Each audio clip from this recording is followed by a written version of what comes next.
இந்த ஞாயிற்றுக்கிழமை கூட நாம் சபைக்குள்ளே வர ஆண்டவர் நமக்கு பாராட்டின நல்ல இறக்கம் தயவுக்காய் ஆண்டவர் கிறிஸ்தவர்.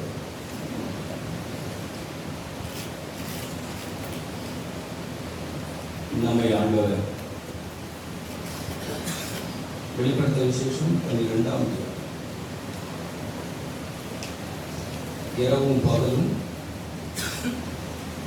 தம்மால் மீட்டுக் கொள்ளப்பட்ட நம்முடைய பிள்ளைகள் மேல் இரவும் பகலும் குற்றச்சாட்டுகிற ஒருவனை அவர் தள்ளி,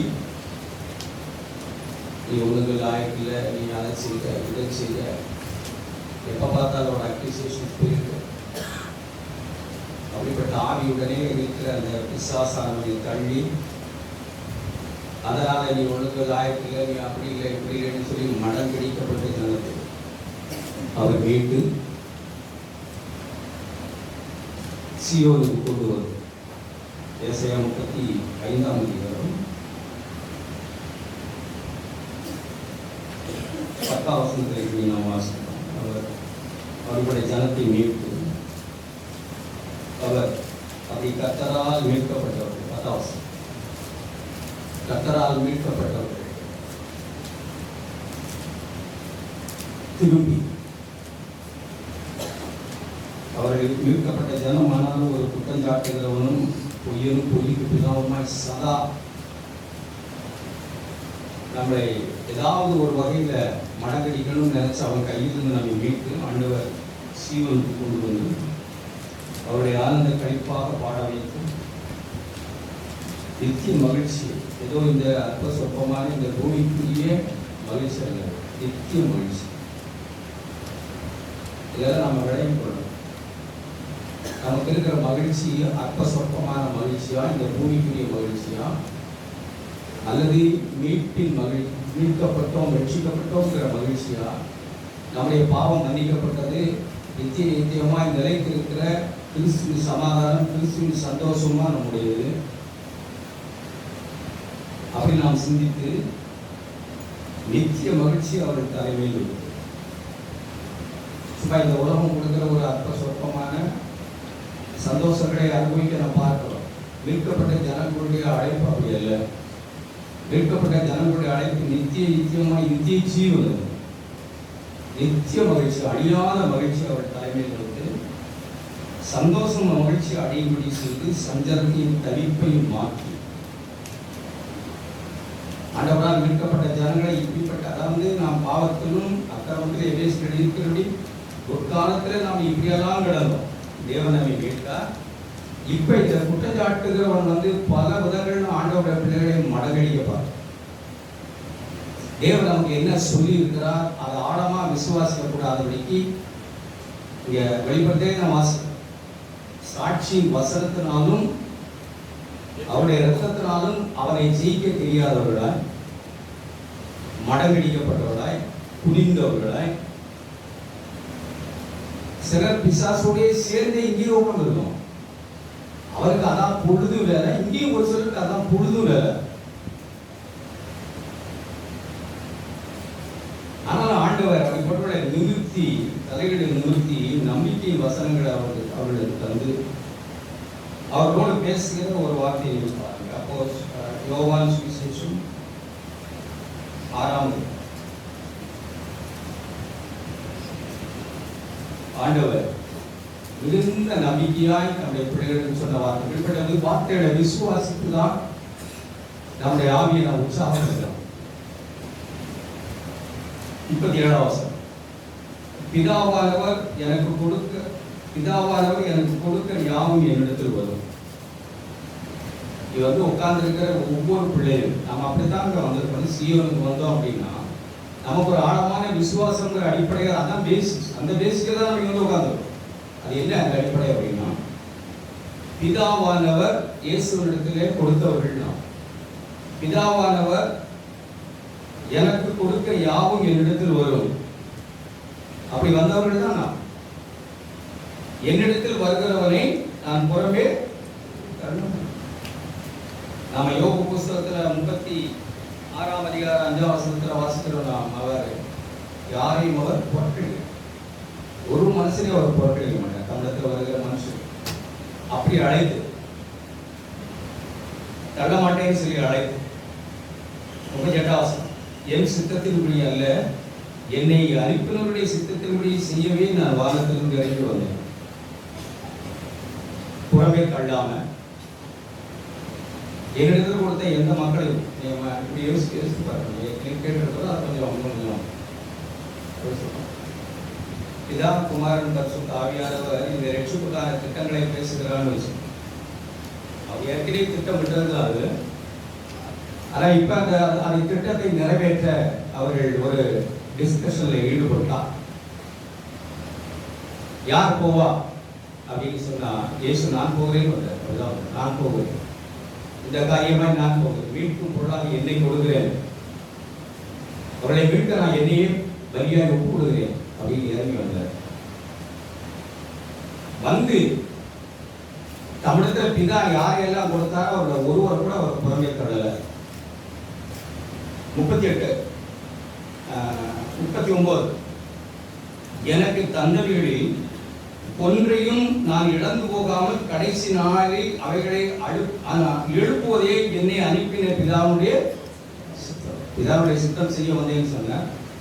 அந்த சித்தத்தை அவர் விவரித்து 2 வசனங்களை சொல்லுகிறார். எனக்கு தந்தவைகளில் ஒன்றையும் நான் இழந்து போகாமல். பிதா கையில் உட்கார்ந்துருக்கிற ஜனங்களுக்கு அப்படிப்பட்ட விசுவாசம் நமக்கு இருக்கிறாங்க. நம்ம எல்லாரும் அப்படித்தான் சிந்திக்கிட்டு இருக்கோம். பிதா உலக தோற்றத்துக்கு முன்னே என்னை தெரிந்து கொண்டு தம்முடைய குமாரனிடத்துல என்னை ஒப்பு கொடுத்தது. அப்படி அவரிடத்துல வந்த என்னை ஆண்டவர் ஒருபோதும் புறமே தள்ள மாட்டார், என்னை கடைசி நாளில் எழுப்புவார். இப்ப பிதா கேட்கிறாங்க இயேசுவிடத்துல, உங்களிடத்துல கொடுக்கிற ஒரு பொய் நீங்க இழந்து போக மாட்டீங்களா? இழந்து போக மாட்டீங்க. நிச்சயமா இழக்காம ஒரு பொய்யும் தள்ளாம இழக்காம கொண்டு வந்துடுவீங்களா? நிச்சயமா கொண்டு வந்துடுவேன். இழக்காமல் ஒருவரையும் தள்ளாமல் ஒருவரையும் இழக்காமல் அவரை கொண்டு வந்துடுங்க. இப்ப யோசிங்க, இதை செய்து நிறைவேற்றி முடிக்க ஆண்டவரால் கூடுமா? ஒன்றை நான் இழந்து போகாமல் கடைசி நாளில் எழுப்புவேன் என்று சொல்கிறாரே, அது அவரால் கூடுமா? அவருக்கு விசுவாசம் இருக்கா? அப்படிதான் இந்த குற்றஞ்சாட்டுகள் இந்த பொய்யனையும் தள்ளணும்.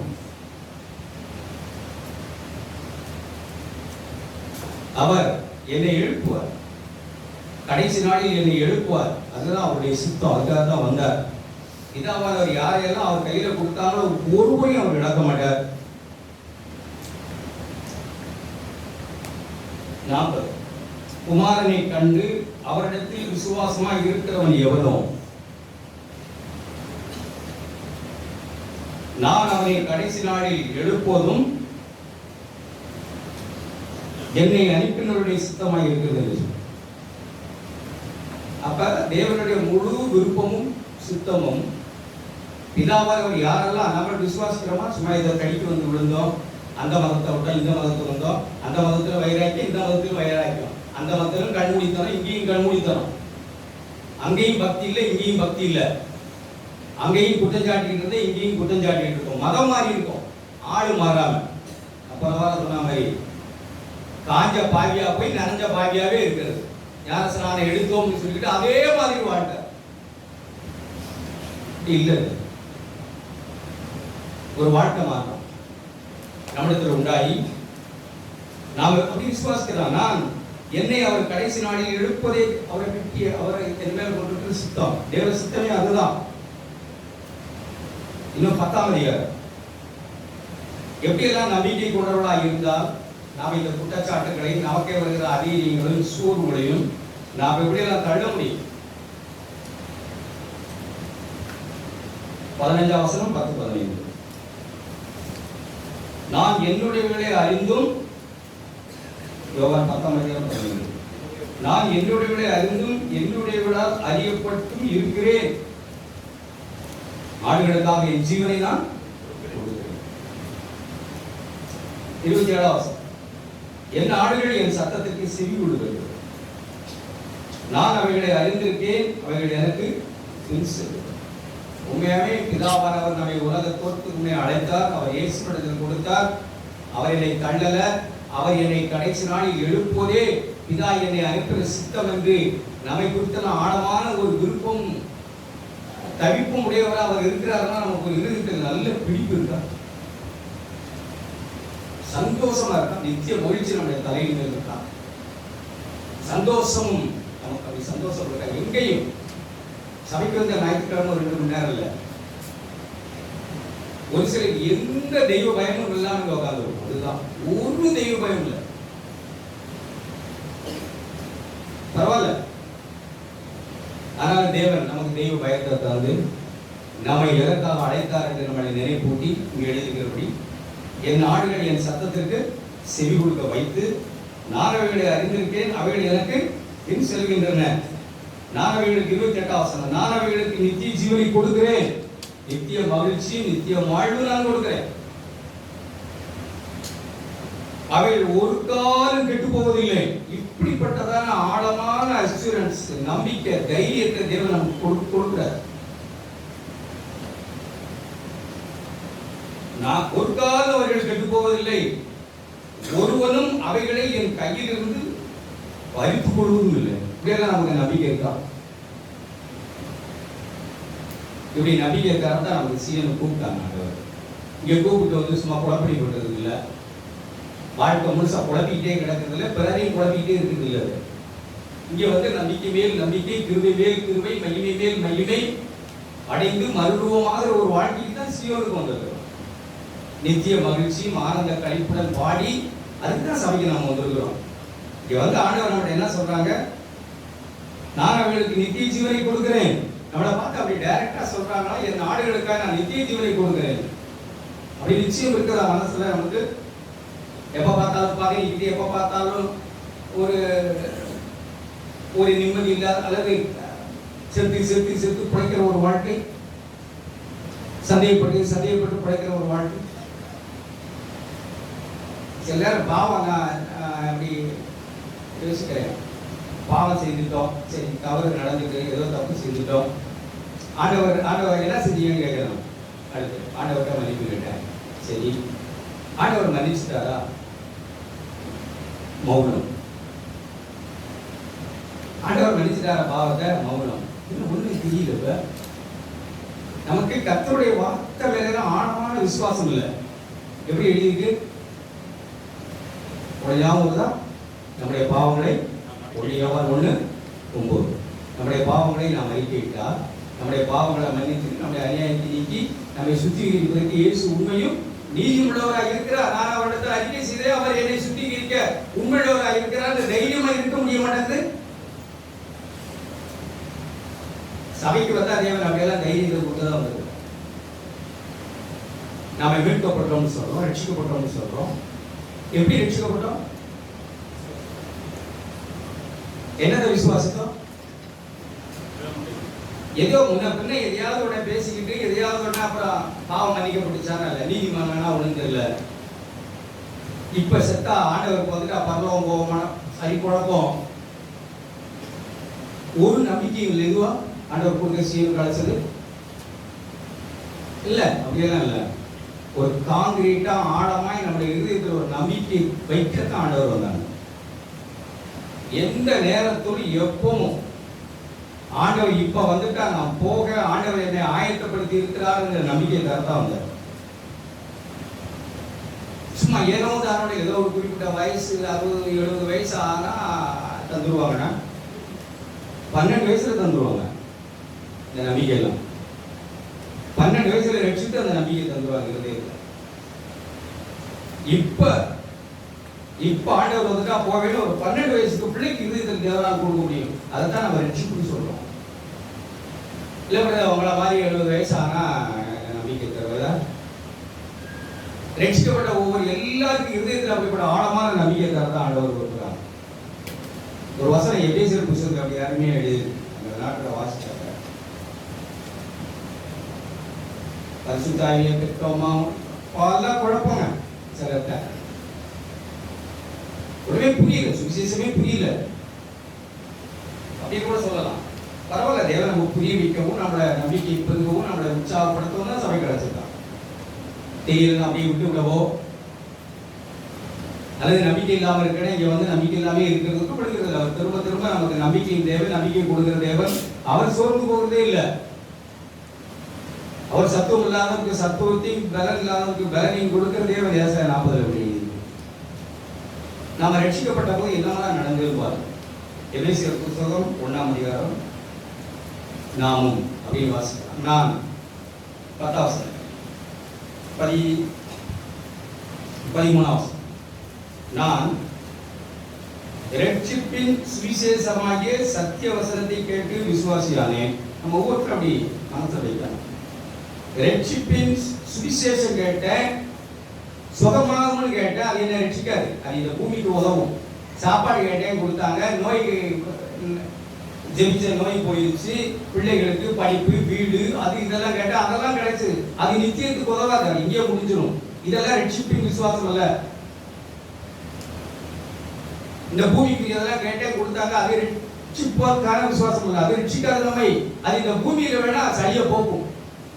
சளி பிடிச்சி ஜோம் பண்ண தலைவலி போயிடும். ஆனா ரட்சிப்பு கொண்டு போகுமா? அந்த ரட்சிப்பில்லை கிடையாது. நீங்களும் உங்கள் ரட்சிப்பின் சுவிசேஷமாகிய சத்தியவசனம். என்ன ரட்சிப்பின் சுவிசேஷமாகிய சத்தியவசனம்?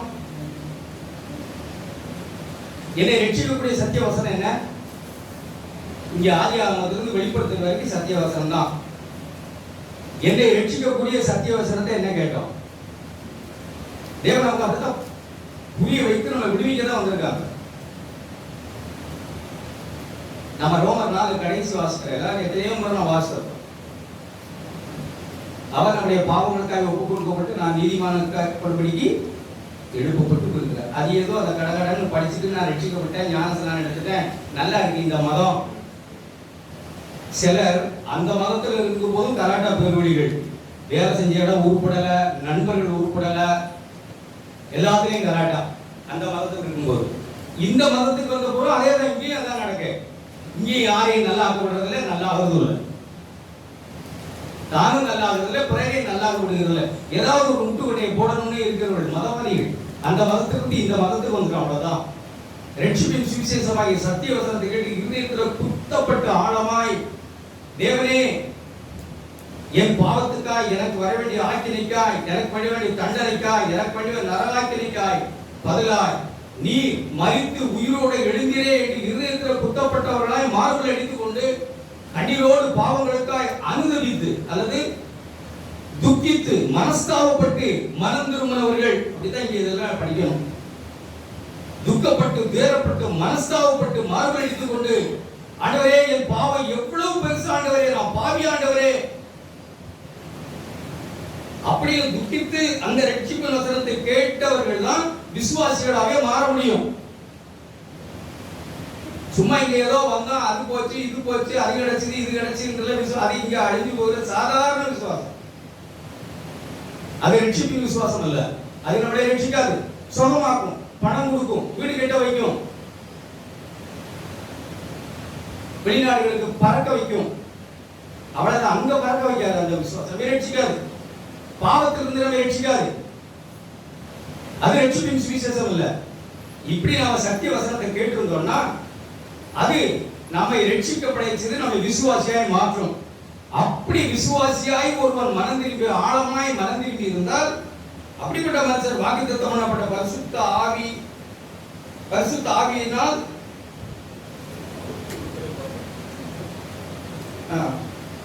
கேட்டு விசுவாசிகளாக போது வாக்குத்தத்தம் பண்ணப்பட்ட பரிசுத்த ஆவியால் அவருக்குள் முத்திரை போடப்படுவான். அடுத்த வசனம் எழுதியிருக்கு, அவருக்கு சொந்த ஜனமாய் மாறுவான். அப்படிப்பட்ட மனுஷன். இப்படிப்பட்ட நம்பிக்கையெல்லாம் தேவன் சபைக்கு அழைத்து, ஒருவேளை நம்ம குறைவா இருக்கலாம், நமக்கு தான் நிறைய அறிவு தானே இருக்கு,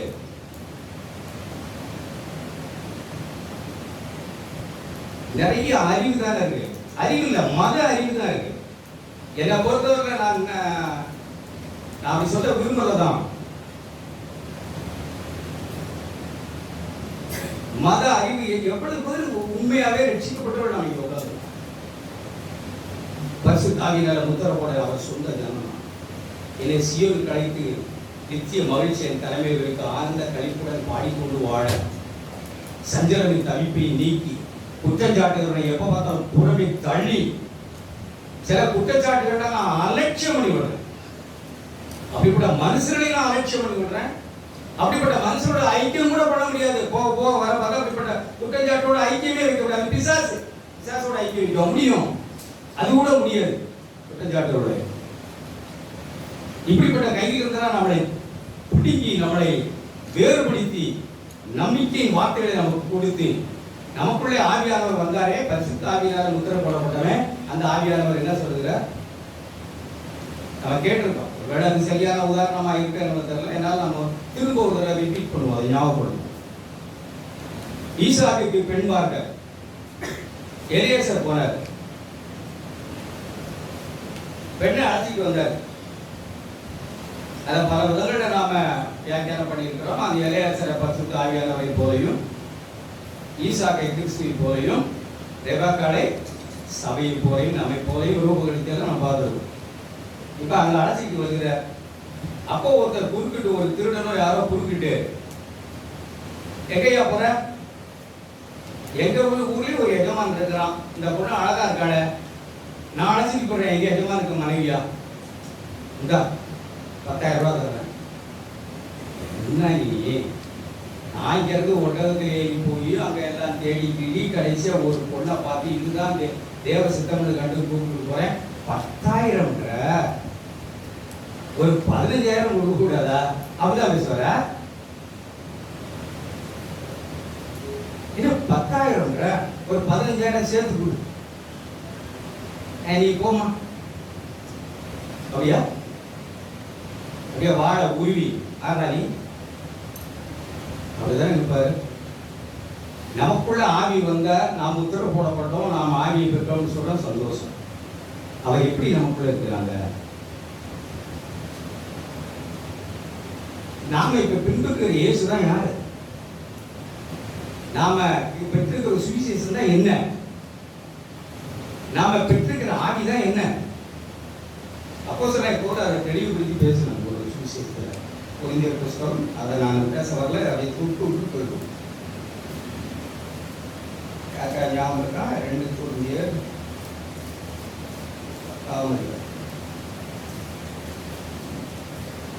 சும்மா வாசிக்கலாம். ஞாபகம் சாரி 11ஆம் அதிகாரம் 2 வசனத்தில் உண்டு. 2ஆம் வசனம், நான் உங்களை கற்புள்ள கன்னிகையாக கிறிஸ்து என்னும் ஒரே புருஷனுக்கு ஒப்பு கொடுக்க நியமித்தபடியினால் உங்களுக்காக தேவ வைராக்கியமான வைராக்கியம் கொண்டிருக்கிறேன் இல்லை, உங்களுக்காக வைராக்கியம் கொண்டிருக்கிற ஒரு தகப்பன் இருக்கிற சாதாரண வைராக்கியம் கொண்டிருக்கிறேன். தேவ வைராக்கியம் வேற. தேவ வைராக்கியம் கற்புள்ள கன்னிகையாக எடுத்துக் கொண்டிருக்கிற வைராக்கியம். அப்படிப்பட்ட வைராக்கியம் கொண்டிருக்கிறார் நமக்குள்ளே வந்த பரிசுத்த ஆவியானவர். ஆகிலும் சர்ப்பமாக தன்னுடைய தந்திரத்தினால் ஏவாளை வஞ்சித்தது போல உங்கள் மனதும் கிறிஸ்து பற்றி உண்மை இன்று கெடுக்கப்படுமோ என்று பயந்திருக்கிறேன். அப்படிதான் நம்ம நடத்துகிற மூப்பர்கள் எப்படி இருக்கிறாங்க, பயந்துதான். கற்புள்ள கன்னிகையா வந்து ஏதோ ஞானஸ்நானம் எடுத்தேன், உடன்படிக்கை பண்ணினேன், நல்ல மனசாட்சியின் உடன்படிக்கை பண்ணினேன், நான் பிக்க ஒப்பு கொடுப்பேன், யாரை கட்டியும் போட மாட்டேன், என்ன வந்தாலும் உங்களை நான் மறுதளிக்க மாட்டேன் எல்லாம் உடன்படிக்கை பண்ணி இன்னைக்கு இப்படி இருக்குது. என்னத்தெல்லாமோ உடன்படிக்கை பண்ணுத, சாத்தானோட உடன்படிக்கை, மனுஷரோட உடன்படிக்கை, என்னத்தெல்லாமோ உடன்படிக்கை பண்ணுது என்று அப்படிப்பட்ட மக்களுக்கு, அப்படிப்பட்டவர்களுக்கு அந்த துக்கம் இருக்கதான் செய்யும். நமக்குள்ள வந்தாலே அந்த ஆவியானவர் கற்புள்ள கன்னிகையாய் கிறிஸ்து ஒரே புருஷனுக்கு நியமித்தவர். அவர் நமக்குள்ள எப்படி வாசம் பண்ணுகிறார்? இப்படியெல்லாம் நமக்கு நம்பிக்கை தந்து ரட்சித்து நமக்குள்ள பரிசுத்த ஆவியினாலே முத்திரை போட்டு நமக்குள்ள வந்த பரிசுத்த ஆவியானவர் நமக்குள்ள எப்படி இருக்கிறார்? யாக்கோபின் புத்தகம், நாம் ஆண்டவரை நல்லபடியா வழங்கிக் கொள்ளணும், அவர் மேல கொண்டிருக்கிற நம்பிக்கை வைராக்கியத்தை நம்ம வழங்கிக் கொள்ளணும். யாக்கோபின் புத்தகம் 4ஆம் அதிகாரம் 5ஆம் வசனம், நம்மில் வாசமாயிருக்கிற ஆவியானவர். எத்தனை பேருக்கு இந்த விசுவாசம் எல்லாம் இருக்கும் போது அதைத்தான் பார்க்கணும். எத்தனை பேருக்கு என்னிலே ஆவியானவர் வாசமா இருக்கிறார். இப்படி சகோதரனுக்கு விரோதமா இவ்வளவு கசப்பு துருக்கமா நான் இருக்கிறேன், என்னிலே ஆவியானவர் வாசமா இருக்கிறார். காயும் போல இருக்கிறேன். அப்படித்தான் இங்க ஒளியவங்க பேசணும். காயும் போல இருக்கணும். சவுல் போல இருக்கேன். ஒரு சின்ன ஒருவரை புகழ்ந்து ஒருவர் கொஞ்சம் பாராட்டப்படுகிறார்னு எனக்கு புரிஞ்ச உடனே எப்படியெல்லாம் நான் என் பொறாமையை வெளிப்படுத்த முடியுமோ வெளிப்படுத்துறேன். தேவனே கேட்டா நம்ம என்ன சொல்றோம்? கர்த்தாவே நீ பெருகணும், நான் சுருங்கணும். நடக்கை தலைவிட ஒண்ணும் இல்லை. சப்ஜெக்ட் விட்டு போனாலும் அப்படி சொல்லிட்டு சவுல் கொண்டது 1000, தாவீது கொண்டது உண்மையா பொய்யா? உண்மையா பொய்யா? அந்த உண்மையை கூட ஒருவனால ஏற்றுக்கொள்ள முடியாது. அதுதான் பிரச்சனை.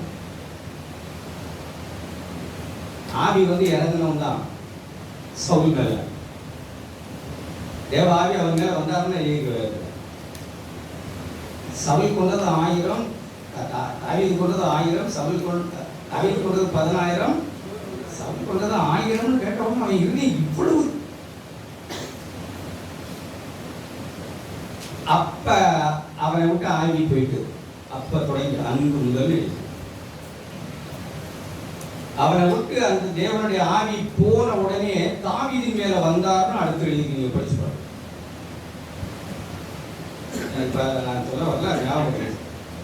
தாவீது மேல் கர்த்தருடைய ஆவியானவர் இங்க கூப்பிட்டாரு. ஒருவனை தெரிந்து கொள்ள சில நேரங்கள்ல பணம் பணம் பணம் பணம்னு கண்ணு போயிடுச்சுன்னா, ஒரே ஒரு விஷயத்துக்கு மேல நம்முடைய நோக்கம் போயிடுச்சுன்னா குடும்பம், மனைவி, பிள்ளைகள் எல்லாத்தையும் நாசமாக்கி விடுவோம். சவுல் பெரிய அரசன். அவனை சாத்தான் தூண்டி விட்டு என்ன செய்யுது அப்படின்னா, ஒரே ஒரு மனுஷன் மேல கண்ணை பதிய வச்சான். அந்த ஒரே ஒரு சொல்லு அவனுக்கு இதயத்துல விழுந்த அன்னைக்கு அவனுடைய கவனம் முழுவதும் சவுல் மேலேயே திரும்பிடுச்சு. நாடு இருக்கு, வீடு இருக்கு, பிள்ளைகள் இருக்கு, மனைவி இருக்கு, எதை பற்றி சிந்திக்காம போயிட்டான். அப்படியே சிந்திக்காம போயிடுச்சு, சிந்தனையே போயிட்டு. பிள்ளைகள், குடும்பம், 1008 வேலை சபையில் இருக்கு, 1008 விஷயங்கள் சபையில் நடக்க வேண்டியிருக்கு, 1008 காரியங்கள் சபையில கவனிக்க வேண்டியது. ஆனா எனக்கு மட்டும் ஒருத்தர் மேல பொறாம வந்துட்டுனா வேற எதையுமே சிந்தனை இருக்காது. அவன் மேலேயே தான் ஈட்டிய கையில சுத்தி அந்த கவனத்திலேயே போயிட்டா சவுல். நீங்க படிச்சு பாருங்க. அவன் கவனமெல்லாம் எங்க? தாவீது போய் ஒளிஞ்சிருந்தா அவன் போய் அவன் பேர் அடிக்குவான். கக்கா இருக்க போய் உட்காந்துருக்கான், அவனுக்கு போய் உட்காந்துருக்கான். நாடு இருக்கு, வீடு இருக்கு, மனைவி இருக்கு, பிள்ளை இருக்கு, சபை இருக்கு, வேலை இருக்கு, ஊழியம் இருக்கு. திருப்பி விடாம விசுவாசம். ஒரு மேல பொறாம வந்து ஒருவன் மேலேயே நோக்கமாயிருந்து கடைசிக்கு செவத்தோட ஈட்டியை வச்சு குத்துறான். அவன் பிள்ளையை திட்டுறான்.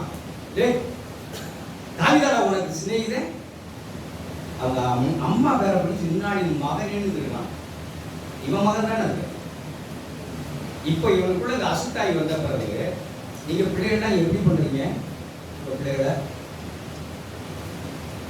பிள்ளைகளை யாரையும் எப்படி பிரிக்கிறது சூழ்ச்சி பண்றீங்களா? சில பண்ற சூழ்ச்சியெல்லாம் பார்த்தா எனக்கு அழுகையும் ஆத்திரமா இருக்கு.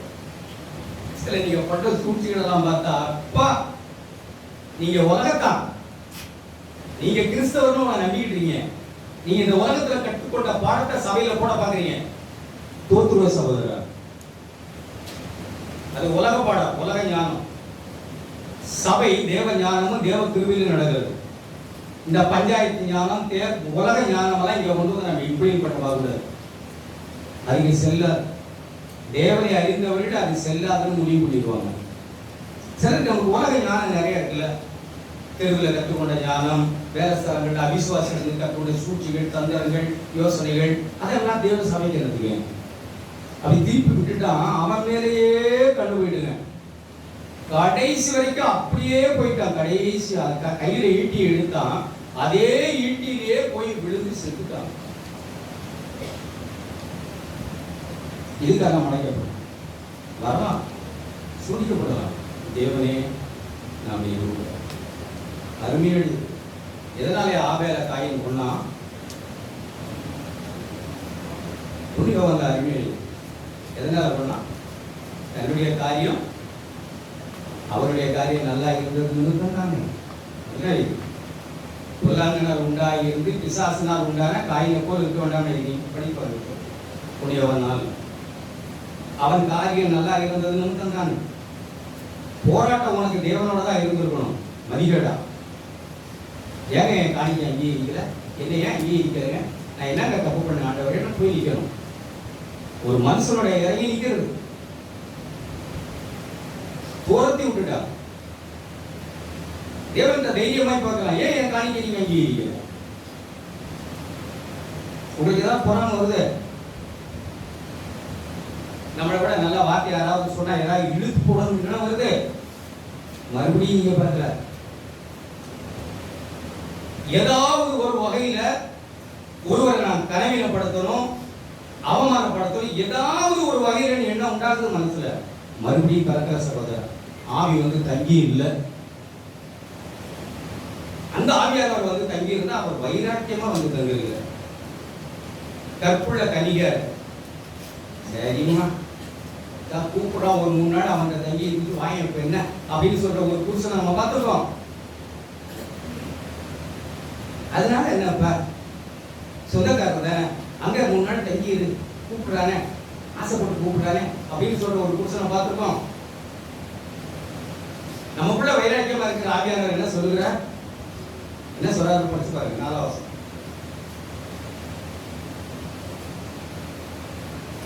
4 யாக்கோபு 4. உபசாரிகளே, உலக சிநேகம் தேவனுக்கு கூடாதமான பகை என்று அறியீர்களா? என்ன சொல்றாரு? சிதறி இருக்கிற 12 கோத்திரங்கள் தான் முதல்ல ஆரம்பிக்குது, சகோதரன் தான் ஆரம்பிச்சிருக்கு. அப்படி ஆரம்பிச்ச ஒருத்தர் தான் இப்ப சொல்கிற 4ஆம் வசனம். யாரை சொல்கிறார்? சபையில் இருக்கிற வைராக்கிய வாஞ்சியா இருக்கிற ஆவியை பெற்று, வைராக்கிய வாஞ்சியா அவர் இருக்கிறார். அவர் அதை கூட சொல்லணும், அதுக்காக அவருடைய வார்த்தையை பயன்படுத்தி நம்மிலே வாசமாக இருக்கிற ஆவியானவர் ஒரு உலக சிநேகம். உலகம் மாதிரி தந்திரமும் சூழ்ச்சி இருக்கு. அதான் உலக சிநேகம். உலகத்துக்கு ஒரு சிஸ்டம் இருக்கு. உலகத்துல ஒரு சிலது பலமாய் உலகம் ஒரு சிலதை பலமா மதிக்குது. படிப்பு, பணம், அந்தஸ்து, ஆஸ்தி, செல்வத்தை உலகம் மதிக்குது. அது ஒரு சிஸ்டம். உலகம்னா ஆண்டவர் இப்ப அப்போ சொன்ன யோவான் சொல்லும்போது அதை எப்படி விளக்குறாருன்னா, உலகம்னா என்ன? உருண்டை. அப்படியா? அப்படின்னா என்னன்னா, உலகத்தில் இருக்க மக்கள் உலகத்தை அவர் கொடுக்கிற விளக்கம் மாம்சத்தின் இச்சை, கண்களின் இச்சை, ஜீவனத்தின் பெருமை. இதுதான் உலகம். இதெல்லாம் உலகத்தினால் உண்டானது, பிதாவினால் உண்டானதல்ல. ஒருவன் உலகத்தில் அன்பு கூர்ந்தால் பிதாவின் அன்பு இல்லை. இப்ப நாம உலகத்துக்கு சிநேகிதராய் கண்கள் இச்சை, ஜீவனத்தின் பெருமை, மாம்சத்தின் இச்சைக்கு நாம் போனால் நம்ம போகிற வாய்ப்பு இருக்கு. சொல்றாரு, உபசாரிகளே, உலக சிநேகம். யாரோ ஒரு மகள் உலக சிநேகமாகிறாங்க. அவரை பார்த்து அவர் சொல்றாரு, உபசாரிகளே, உலக சிநேகம் தேவனுக்கு விரோதமான பகைன்னு தெரியாதா? தேவனுக்கு பகையாளி ஆக போறீங்க. சரி, உலகத்துக்கு பகையா போயிட்டு அப்புறம் நீ வா அப்படி நான் சேர்த்துக்கிற விரும்புறேன்னா, அப்படிதான் உனக்குள்ள நான் இருக்கிறேன்னா சும்மா சொதப்பிக்கிட்டு பரவாயில்ல போ, 10 நாள் அவங்க கூட இரு, 10 நாள் ஏன் கூட இரு அப்படின்னு ஒரு வைராக்கியம் இல்லாதவரை நான் இருக்கிறேன். இல்ல, நமக்குள்ளே வாசமாய் இருக்கிற ஆவியானவர் வைராக்கிய வாஞ்சியா இருக்கிறார். எப்படி இருக்கிறார்? உலக சிநேகமாய் நான் போனா உபசாரிகளே, தேவனுக்கு விரோதமான பகை என்று அறியீர்களா? ஒருவன் உலகத்துக்கு சிநேகிதனாய் இருக்க விரும்பினால், ஆகையால் உலகத்துக்கு சிநேகிதனாய் இருக்க விரும்புகிற எவனும் தேவனை பகைக்கிறார். நமக்குள்ளே இருக்கிற வைராக்கியமான ஆண்டவர் நாம் தேவனை பகைக்க கூடாது, ஒருபோதும் பகைக்க கூடாது. அவரை நேசிக்கிறோம் தான் நமக்குள்ள வந்திருக்கிறார். நம்ம ஆவியினால் முத்திரை போட்டவர், என் கையிலிருந்து ஒருவரையும் பறித்துக் கொள்ள விடமாட்டேன்னு சொன்னவர், ஒருத்தரை இழந்து போக மாட்டீங்களா? இழந்து போக மாட்டேன் அப்படின்னு பிதாட்ட, இழந்து போக மாட்டேன் பிதாவே, நீங்க கொடுக்கிற எல்லாரையும் நான் நித்தியத்தில் கொண்டு வந்து நிறுத்துவேன்னு சொல்லுகிற அந்த கிறிஸ்துவின் ஆவியானவர் பரிசுத்த ஆவினா கிறிஸ்துவின் ஆவின்னு அர்த்தம். அந்த கிறிஸ்துவின் ஆவியானவர் நம்மளை கொஞ்ச நாள் உலகத்துக்கு சிநேகிதனாயும், உலக சிநேகிதனா உபசாரம்னு அர்த்தம். தேவனோடு நல்மனசாட்சி உடன்படிக்கை பண்ணிட்டு அப்புறம் நான் வேற ஒண்ணு செய்யறேனே, அதுதான் விபசாரம். தேவனுக்கு வாழ்வேன்னு ஒப்பு கொடுத்துட்டு நான் வேற ஒருத்தர் உலகத்தோடு வாழ விரும்புறேன் பாருங்க, அதெல்லாம் யாருக்குமே தெரியாதுங்க. உலகத்தோட நம்ம இருக்கமா இல்லையாங்க யாருக்குமே நம்ம இது தெரியும்.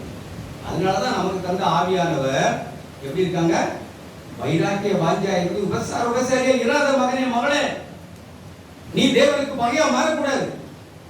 நீ தேவனை பகைச்சிருவ. உலக சிநேகம் தேவனுக்கு விரோதமான பகை. நீ உலகத்துக்கு சிநேகனா இருக்க விரும்பினால் நீ தேவனை பகைச்சு தள்ளிடுவ. அப்படி வைராக்கியமா இருந்து நம்மை இழந்து போகாதபடிக்கு அவர் வைராக்கியமா இருந்து நம்மை நடத்துகிறார். அவர் ஏதோ உதாரணம் போயிட்டு வாங்க, அப்படி இருங்க எப்படி இருங்க, சபைக்கு வந்து கையை ஊற்றி ஜெபிச்சுட்டோம் அப்படியெல்லாம் இல்லை.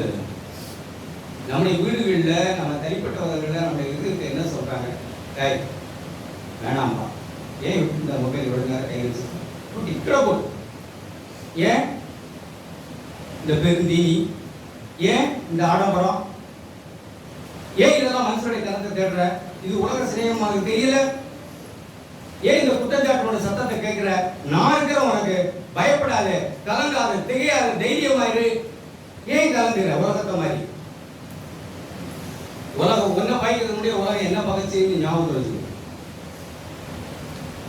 நீ அன்பா, நீ சபையில அன்பா சமாதானமா நீ இரு. நீ இப்படி இருக்கக்கூடாது, நீ அன்பை விடக்கூடாது, அன்பிலே நீ நிலைச்சிருக்கணும், அன்பு உள்ளத்தை விட்டு போகக்கூடாது. நான் எப்படி உன்னை சிநேகித்தேன் நீ அப்படியே நேசிக்கணும். போன வாரம் ஒரு சகோதரனோட பேசிட்டு இருக்கும்போது ஒரு சில காரியங்களை பேசிட்டு இருக்கும்போது பேசிட்டேன். நான் வீட்டில் போய் உட்காந்து யோசித்தேன், பரவாயில்ல, ஒரு சில காரியங்கள் ஒரு சிலரை யோசிக்கும் போது, ஒரு சிலருடைய குடும்ப வாழ்க்கை, தனிப்பட்ட வாழ்க்கைகள் எல்லாம் யோசிக்கும் போது, ஏன் இப்படி ஐக்கியமே பட முடியாது என்ன அப்படியே விட்டுற வேண்டியதானோ அப்படின்னு தோணுது. நாங்கள் ஆண்டவர் சொல்ற அப்படியே விடக்கூடாது.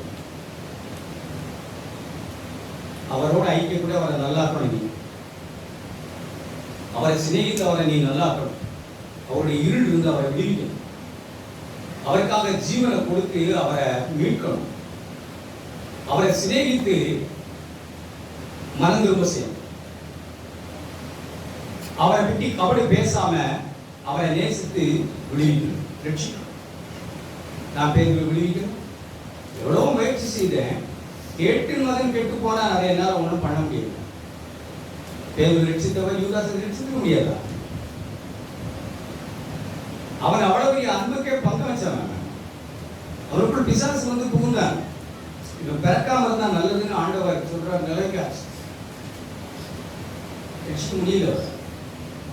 ஆனாலும் கடைசி வரைக்கும் அவர் சிநேகிதனே இருந்தார். கேட்டார்,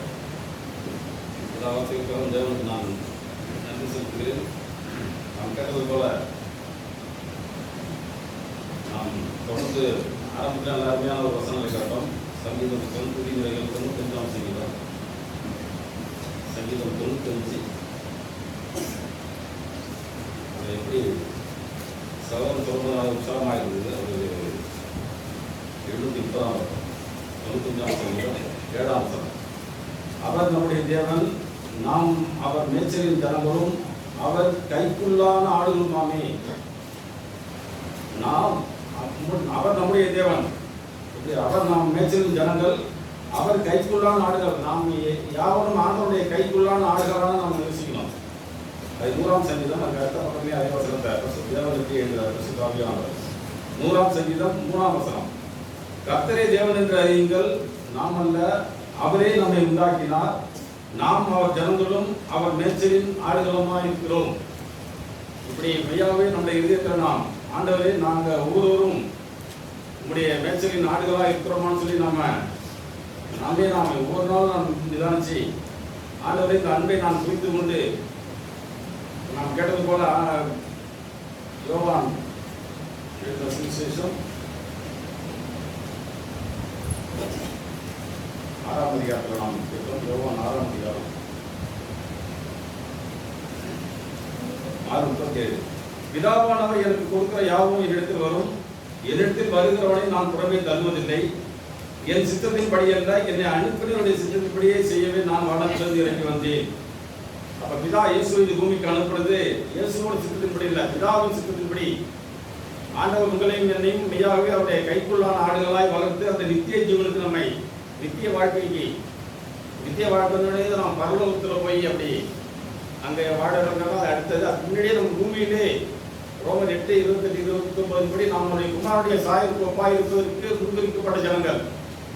ஆண்டவரே, இந்த பூமியிலே நீர் அனுபவிக்கிற எல்லா சோதனைகளையும் நான் ஜெயித்து இயேசு இந்த பூமியிலே வாழ்ந்தது போல நானும் வாழ நீங்க எனக்கு உதவி செய்வீங்க ஆண்டவரே. அந்த நம்பிக்கையெல்லாம் அப்படிதான் ஆண்டவராக இயேசுமே இருக்கணும். எந்த சூழ்நிலையும் இந்த அண்டை விட்டு என்னை பிரிக்காது எனக்கு உதவி செய்யுங்க.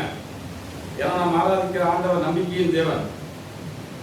ரோமரின் புத்தகம் 15ஆம் அதிகாரத்தில் கடைசியா பரிசுத்த ஆவியானவர் எழுதுகிற ரோமரின் புத்தகம்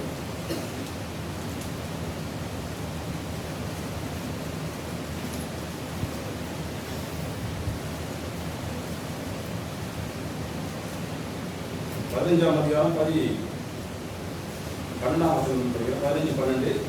ஈசாயின் மேலும் புறஜாதியாரை ஆளும்படிக்கு எழும்புவதுமாய் ஒருவர் தோன்றுவார், அவரிடத்தில் புறஜாதியார் நம்பிக்கையா இருப்பார்கள் என்று ஏசாயா சொல்கிறான்.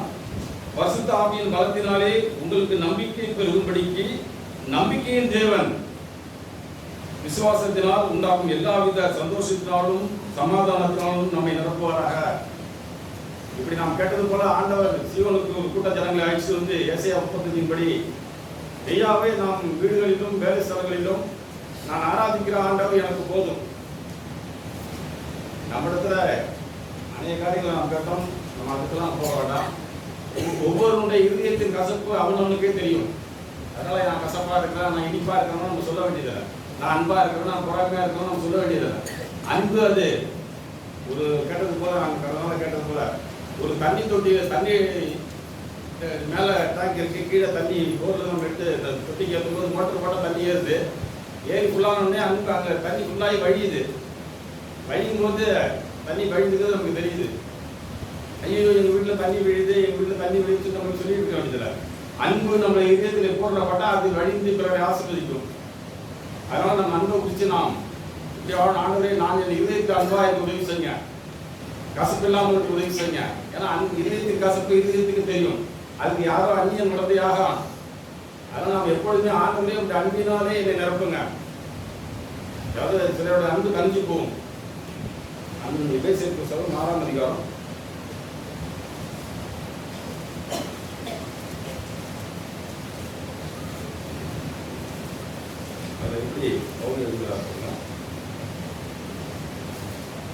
269 269 எபேசியர் 6ஆம் அதிகாரம் கடைசி வசனம் 23 படிக்கிறேன். பிதாவாகிய தேவனாலும் கர்த்தராகிய இயேசு கிறிஸ்துவினாலும் சகோதரருக்கு சமாதானமும் விசுவாசத்தோடே கூடிய அன்பு உண்டாவதாக. நம்முடைய கர்த்தராகிய இயேசு கிறிஸ்துவினிடத்தில் அழியாத அன்புடனே அன்பு கூறுகிற யாவரோடும் கிருபை உண்டாயிருப்பதாக. நாம் அப்படி அழிஞ்சு போற ஒரு அன்பு இருக்குன்னா ஆண்ட பவுல் சொல்ற அழியாத ஒரு அன்பு. ஆண்டவரே நீங்க எனக்கு போதுமா ஆண்டவரே, நீரே தெய்வம், நீரே எனக்கு எல்லாம், நீரே எனக்கு ஆதியும் அந்தமா இருக்கு. நம்ம இருதயத்தில் எப்பொழுதும் இயேசுவை நாம் சுமந்து எந்த சூழ்நிலையும் நமக்கு ஆண்டவரை அறியாமல் ஒன்றுமே நடக்குறீங்க. ஆண்டவரே எல்லாவற்றுக்கும் உங்களுக்கு நன்றி ஆண்டவரே. என்னை மனுஷனாக்கி, என்னை தாயாக்கி, எனக்கு பிள்ளைகளை கொடுத்து இப்படி எனக்கு என்னை நீங்க ஆசீர்வதிக்க சித்தம் கொண்டு நான் உங்களுடைய குமாரனுடைய சாயலுக்கு ஒப்பா இருப்பதற்கு இந்த பொருளாதார உலகத்திலிருந்து என்னை விடுவிச்சுக்கிறேன். நாம் எபேசியருக்கு சித்தப்படுகிறோம். இந்த பொருளாதார உலகத்துக்கு காத்திருப்பு, இந்த பொருளாதார உலகத்துக்கு நம்ம விடுவிக்கக்கூடிய ஆண்டவராக இயேசு கூட்டிட்டு வந்தார். நாம் அந்த உலகத்தோடு சிக்கக்கூடாதுங்க. ஆண்டவருக்கு வாழ்ந்து ஆண்டவரே இப்படி சித்தம் செய்ய உதவி செய்யுங்க. இப்படி சித்தம் என்ன ஆண்டவரே இயேசு கிறிஸ்து ஞானஸ்தானம் பெற்று வெளியில வராது. மத்தேயு 3ஆம் அதிகாரம், மத்தேயு 3ஆம் அதிகாரம்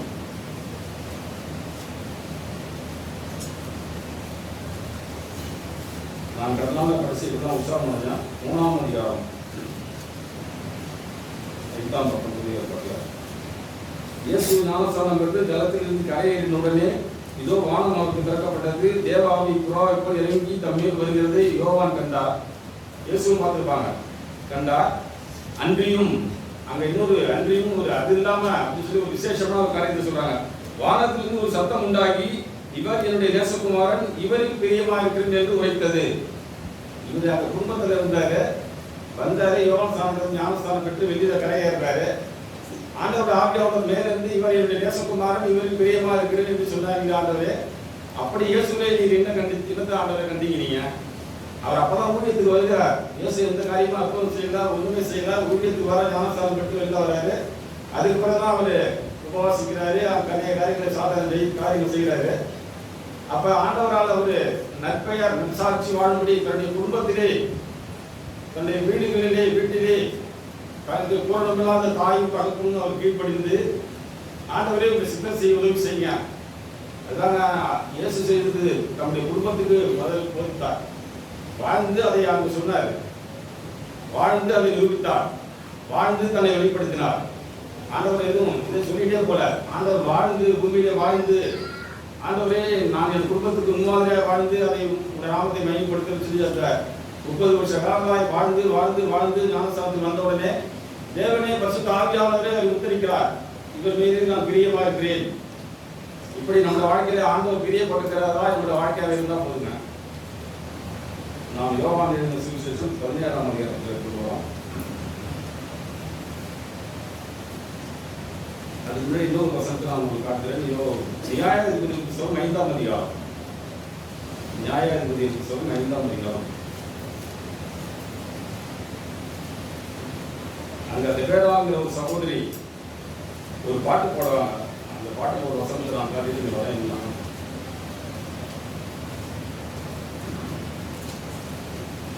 நியாயாதிபதி புத்தகம் பக்கம் 307 308 பழைய. அங்க ரெபேக்கால் ஒரு பாட்டு பாடுறாங்க. கர்த்தர் இஸ்ரவேலுக்கு நீதியை சரிக்கட்டது நிமித்தம் ஜனங்கள் மனப்பூர்வமாய் தங்களை ஒப்புக் கொடுத்தது நிமித்தமும் அவரை ஸ்தோத்திரியும் சொல்லி நான் பாடிக்கிட்டே வந்து 9ஆம் வசனம், ஜனங்களுக்குள்ளே தங்களை மனப்பூர்வமாய் ஒப்புக் கொடுத்த ஆண்டவர்கள் வாழ்க்கை வந்து ஒரு மனப்பூர்வமாய் நம்ம ஒப்புக் கொடுத்து வாழ்கிற வாழ்க்கை, சிலுவை சுமந்து வாழ்கிற வாழ்க்கை. ஆண்டவரே யாரும் பார்க்காத பகுதியிலே நான் மனப்பூர்வமாய் வாழ்கிறேன், நீங்க அனுமதிக்கிறது ஆண்டவரே, எல்லாவற்றிலும் நீர் எனக்கு உதவி செய்கிறீர், நீரே இதை செய்தீர் அப்படின்னு சொல்லி நாம் ஆண்டவரே சார்ந்து வாழ்ந்தோம்னா நம்முடைய இருதய மனப்பூர்வமாய் அவருக்கு ஒன்று ஒப்புக் கொடுக்கணும். அப்படியே பாடிட்டு வந்த அம்மா 31ஆம் வசனம் 5:31, கர்த்தாவே உம்மை பயக்கிற யாவரும் இப்படியே அழிய கடவர்கள். அதுபோல் அந்த முன்னாடி அந்த காரியங்கள்லாம் இருக்கு. அதுக்கு அடுத்து அவரில் அன்பு கூறுகிறவர்களோ, ஆண்டவராகிய இயேசுவில் அன்பு கூறுகிற நீங்கள் நானும் அவர்களோ வல்லமையோடு உதிக்கிற சூரியனை போல இருக்க கடவர்கள். வல்லமையோடு பிரகாசமாய் ஆண்டவரே வாழ்க்கையில அந்த பழைய வாழ்க்கை நாளுக்கு நாள் நமக்கு போன வாழ்க்கை உள்ளான மனுஷன் வல்லமையாக பலப்படுத்தினா, நான் இன்னும் உள்ளான மனுஷன் இல்லை, என்னை ஆண்டவருடைய ஆவியினால் நிரப்பப்பட்டு ஆண்டவரே எது பாவம் எது நீதினு எனக்கு சொல்லிக் கொடுத்துட்டீங்க. ஆண்டவரே உங்களுடைய அபிஷேகம் எனக்குள்ளா இருக்குது ஆண்டவரே, நான் அதை செய்ய மாட்டேன், இப்படி நான் வாழ மாட்டேன், இப்படி நான் பேச மாட்டேன், என் இதயத்தில் எந்த வந்து ஆண்டவரே ஒரு கசப்பு உண்டாகக்கூடாது ஆண்டவரே. இதெல்லாம் நம்முடைய அந்தரங்க வாழ்க்கையை நாம் செய்ய வேண்டிய ஒன்றுதாங்க. இயேசுவை பரிசுத்த ஆவியானவர் முக்கியத்துவம் போல நீங்களும் நானும் நம்முடைய வீடுகளிலே மனைவி புருஷனாய் தாயும் பிள்ளையுமாய் வேலை ஸ்தலத்தில் நான் ஆண்டவரே ஒரு சகோதரனாய் என்னுடைய காரியங்கள் எப்படி பிறருக்கு இருக்கு, உமக்கு எப்படி இருக்கு ஆண்டவரே, இதெல்லாம் நம்மளுடைய கண்டே நமக்கு சாட்சி கொடுக்கணும். பிறர் வந்து நமக்கு சாட்சி கொடுக்க வேண்டிய அவசியமே இல்லை. யோவான் 17ஆம் அதிகாரம். இப்படி இங்க ஆண்டவர் எப்படி சொல்றாரு பாருங்க, ஜெபிக்கிறார். அருமையான 17ஆம் அதிகாரம் ஜெபிக்கிற காரியங்கள் பேசிட்டு வர 4ஆம் வசனம், ஒன்றான மெய்தேவனாகிய உண்மையும் நீர் அனுப்பினவராய் இயேசு கிறிஸ்துவையும் அறிவது நித்திய ஜீவன். ஜெபத்தில் அவர் ஆரம்பிக்கிறாரு. பூமியிலே நான் உண்மை மையப்படுத்தினேன், நான் செய்யும்படி நீங்க எனக்கு நியமனத்தை கிரியை செய்து முடித்தேன். ஆண்டவர் பிதா சொல்றது எல்லாருக்கும் ஆண்டவர் செய்து முடித்தாருங்க. நீர் எனக்கு கொடுத்த முதல்ல ஆரம்பிக்கிறார் 2ஆம் வசனத்துல இருக்கு, நீதியுடைய குமாரனுக்கு தந்திரங்களை யாவருக்கும் அவர் நித்திய ஜீவனை கொடுக்கும் பொருட்டு மாம்சமான யாவர்களும் நீர் அவருக்கு அதிகாரம் கொடுத்தபடியே. இந்த 17ஆம் அதிகாரத்துல 26 வசனம் தான் இருக்கு. ஆனா 26 வசனத்துல 28 முறை எண்ணிப்பாங்க வீட்டுல போய் நீர் எனக்கு தந்த, நீர் எனக்கு தந்த, நீர் எனக்கு தந்த பிள்ளைகள், நான் அவருடைய கைக்குள்ளான ஆடுகள், ஆடுகள் நீர் கொடுத்த இந்த குடும்பம், நீர் கொடுத்த என்னுடைய மனைவி, நீ கொடுத்த என்னுடைய சகோதரன், இவருக்கு நான் உடைய நாமத்தை தெரியப்பட்ட உதவி செய்யுங்க. 4ஆம் வசனம், நான் செய்யும்படி நீர் எனக்கு நியமித்த கிரியைகளை செய்து முடித்தேன். ஆண்டவர் ஆணித்தரமா நான் முடிச்சுட்டாங்கிறாரு. சொல்லிட்டு என்ன முடிச்சாருங்கிறத சொல்றாரு அடுத்தடுத்து. நான் 5ஆம் வசனத்துல, நீர் என்னை அவ்விடத்தில் மகிமைப்படுத்தும், நீர் உலகத்தில் தெரிந்தெடுத்து எனக்கு தந்த மனுஷருக்கு உடைய நாமத்தை வெளிப்படுத்தினேன். முதல்ல நான் படிக்கும்போது, ஆண்டவரே என்னை தெரிந்தெடுத்து கொடுத்த என்னுடைய மனைவிக்கும் என்னுடைய பிள்ளைகளுக்கும் சமுதாயத்தில் நான் பழகிற ஆண்டவர் ஜனங்களுக்கு மத்தியிலே நான் இயேசுவை பின்பற்றுகிறது நினைச்சேன். ஆண்டவர் நான் சொல்லணுமே, என்னுடைய மனைவிக்கு நான் நல்ல ஒரு புருஷனா இருக்கணுமே, ஐயாவே நம்புகிற ஆண்டவர் தான் சொல்லி என்னுடைய மனைவி என்னை குறித்து சாட்சி கொடுக்க முடியுமா? மனைவி புருஷனை குறித்து சாட்சி, புருஷன் மனைவி குறித்து என் மனைவியை நம்புகிற ஆண்டவர் தாங்க. ஐயாவே நாம் 2 பேரும் ஆண்டவருடைய சித்தம் தான் செய்ய பூமியிலே தேவன் நம்மை தெரிந்தெடுத்தார். நீங்க இங்கேயோ நீங்க ஒரு ஊர்ல, நான் எங்கேயோ இருந்தேன். ஆண்டோட ஆவியானவர் நம்மை சேர்த்திருக்கிறார். நமக்கு பிறக்கிற பிள்ளைகளும் தேவனுடைய சித்தத்தை செய்கிற பிள்ளைகளாய் அவருக்கு நாம் போதிக்க வேண்டுமே. இப்படி நம்முடைய குடும்பங்களை நாம் போதிச்சா சொன்னா அந்த இயேசு அதான் செய்திருக்கிறாரு. ஏன்னா நீர் கொடுத்த, நீர் உலகத்தை தெரிந்தெடுத்து எனக்கு அந்த மனுஷருக்கு உங்களுடைய நாமத்தை வெளிப்படுத்தினேன். ஆண்டவர் ஒன்று செய்தார் சீசனுக்கு, நீர் எனக்கு தந்தவைகள் எல்லாம் உம்மாலே உண்டானது என்று இப்பொழுது அறிந்திருக்கிறார்கள். எல்லாம் ஆண்டவர் சொன்ன பிறகு இதாதான் இயேசுவை உண்மைக்கு அனுப்பான்னு சொல்லி அந்த சீசர்கள் அறிந்து கொண்டாங்க. நீர் எனக்கு கொடுத்த வார்த்தைகளை நான் அவர்களுக்கு கொடுத்தேன், விசுவாச வார்த்தைகளை. இதா தவிர நம்முடைய தலைவர்கள் முடி கூட விடாது, பயப்படாதிருங்கள், இந்த சூழ்நிலையும் கடந்து போகும். தேவன் நம்மை நித்தியத்திற்கு அழைத்திருக்கிறார். நித்திய ஜீவனை அளிப்பதே அவருடைய பெரிய நோக்கம், திட்டம். அதனால் நித்திய ஜீவனை எதிர்பார்த்து வாழ்கிற ஜனங்களாய் பூமியிலே நமக்கு வருகிற எல்லா சோதனையிலும் சாத்தானை ஜெயித்து நாம் இருதயத்திலே மிகுந்த சமாதானத்தோடு நாம் ஜெபித்து ஆண்டவரை சேர்க்கிற ஒரு குடும்பமாய் நாம் மாறணுங்க. ஆண்டவர் இதுக்காக நம்ம அழைச்சிருக்கிறார். ஏதோ சிதறி அடிக்கிற ஜனங்களுக்கெல்லாம் இல்ல, ஆண்டவர் சிதறி இருக்கிற தேவனுடைய ஜனங்களை ஒன்றாக சேர்ப்பதற்கும் வைத்தார். யோவான்ல தான் இருக்கு. ஆண்டவர் சிதறி இருக்கிற ஜனங்களை ஒன்றாக சேர்த்து பிதாவுடைய நாமத்துக்கு மகிமையா ஜனங்களை ஒன்றாக்கணுமே, அவர்கள் ஒன்றாயிருக்கணுமே அப்படின்னு சொல்லி இயேசுவோட நோக்கமே, பிதாவின் நோக்கமே மிக பெருசு. ஆண்டவரை நான் அந்த நோக்கத்தை புரிந்தவனா இந்த குடும்பத்தில் நான் மிகுந்த சமாதானம் உதவி செய்யுங்க. ஆண்டவரே எப்பொழுதும் உங்களுடைய வார்த்தைகளை என்னுடைய பிள்ளைகளுக்கு சொல்ல நான் விசுவாசிக்க உதவி செய்யுங்க அப்படின்னு ஜெபிச்சுட்டே வர, நான் அவருக்காக வேண்டிக் கொள்கிறேன், உலகத்துக்காக வேண்டிக் கொள்ளாமல் நீர் எனக்கு தந்தவருக்காக வேண்டிக் கொள்கிறேன். எப்பொழுதுமே இயேசு ஆண்டவரையே மேம்படுத்துகிறார். நீர் எனக்கு தந்த பிள்ளைகள், நீர் எனக்கு தந்த சபை, நீர் எனக்கு தந்த குடும்பம், நீர் எனக்கு தந்த பிள்ளைகள். ஆண்டவரே இந்த பிள்ளைகளுக்கு நான் வாழ்ந்து உங்களுடைய நாமத்தை ஆண்டவர் பிள்ளைகளுக்கு சொல்றாண்டவே, சும்மா விரல் நீட்டின நீ அதை செய் இதை செய், அப்படி போ இப்படி போ அப்படி இல்லை ஆண்டவரே, நான் செய்து அப்போஸ்தலர் அப்படிங்கிற லூக்கா எழுதும்போது அருமையாக எழுதுறார். ஆண்டவராய் இயேசு செய்யவும் உபதேசிக்கவும் தொடங்கினார்னு இருக்கு. ஆண்டவராய் இயேசு செய்தார். அதனால பவுல் ஆணித்தரமாக கலையாக்கு சொல்லும்போது, இது நான் ஒரு மனுஷனாலும் கட்டதும் இல்லை, ஒரு மனுஷனாலும் கட்டதும் இல்லை, இயேசுவே எனக்கு அதை வெளிப்படுத்தினார்.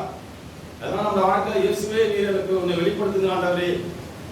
முதல்ல நான் பெருசா நான் ஒன்றும் செய்ய வேண்டாம் ஆண்டவரே, சொந்த குடும்பத்தை நன்றாக நடத்த அறிந்தவனாய், அதுக்கு அடுத்தது சபை காரியங்கள், அடுத்த ஊழியங்கள், அதுக்கெல்லாம் அதை கருத்து முதல்ல நான் என் சொந்த குடும்பத்திலே உங்களோட நாமத்தை மையப்படுத்த உதவி செய்யுங்க.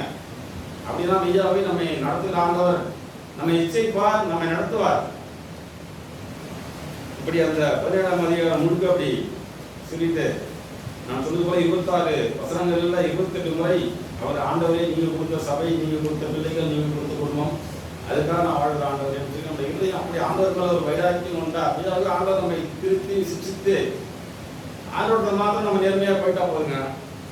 அவன் இன்னொன்று கேட்டோம், காயின் ஆபேல் 4ஆம் அதிகாரம் 15ஆம் வசனம் 4ஆம் அதிகாரம்.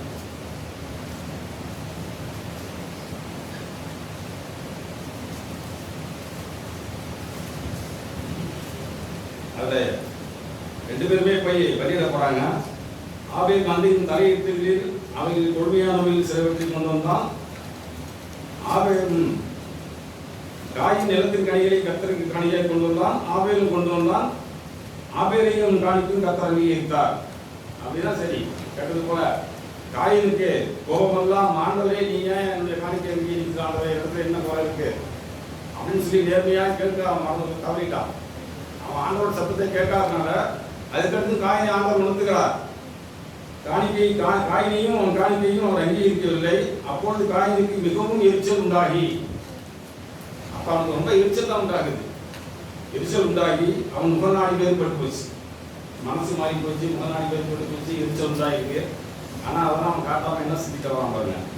அப்பொழுது கர்த்தர் காயினை நோக்கி, உனக்கு ஏன் எரிச்சல் உண்டாயிருக்கு, உன் முகநாடி ஏன் வேறுபட்டுன்னு சொல்றாரு. நீ எரிச்சலா இருக்கிறப்பா முகநாடி வேறுபட்டுன்னு சொல்றாரு. ஆமா ஆண்டவரே, என்னுடைய தம்பியுடைய காணிக்கை நீங்க அங்கீகரிச்சிட்டீங்க, என்னையே அங்கீகரிக்கணும்னு சொல்லி அவன் கேட்க தெரியலீங்க. அவனுக்கு கேட்க தெரியல.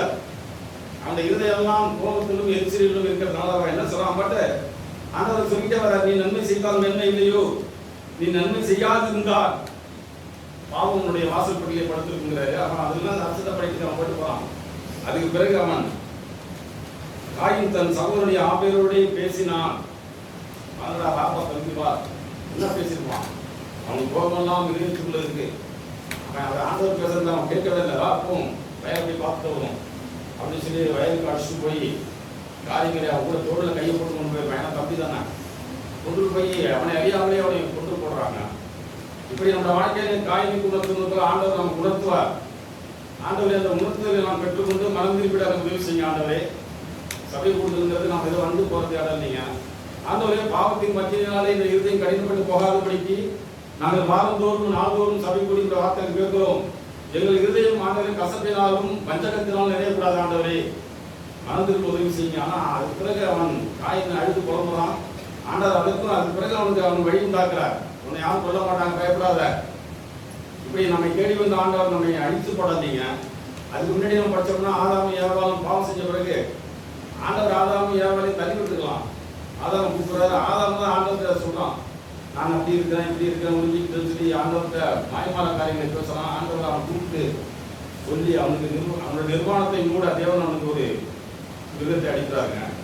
இப்படி நம்முடைய பாவங்களை மூடி ஆண்டவர் அவருடைய நித்திய ஜீவனுக்கு நம்மை அழைத்திருக்கிற ஆண்டவருக்கு மாத்திரம் நான் கடுமையாய், ஆண்டவரே உங்களுடைய வார்த்தைகளை நான் பெற்றுக்கொண்டு அதனுடைய வீடுகளிலும் வேலை ஸ்தலங்களிலும் ஆண்டவரையுடைய சபைக்கு போற நான் ஒரு ஆண்டோட நாமத்துக்கு மகிமையாக வாழணும் ஆண்டவரே.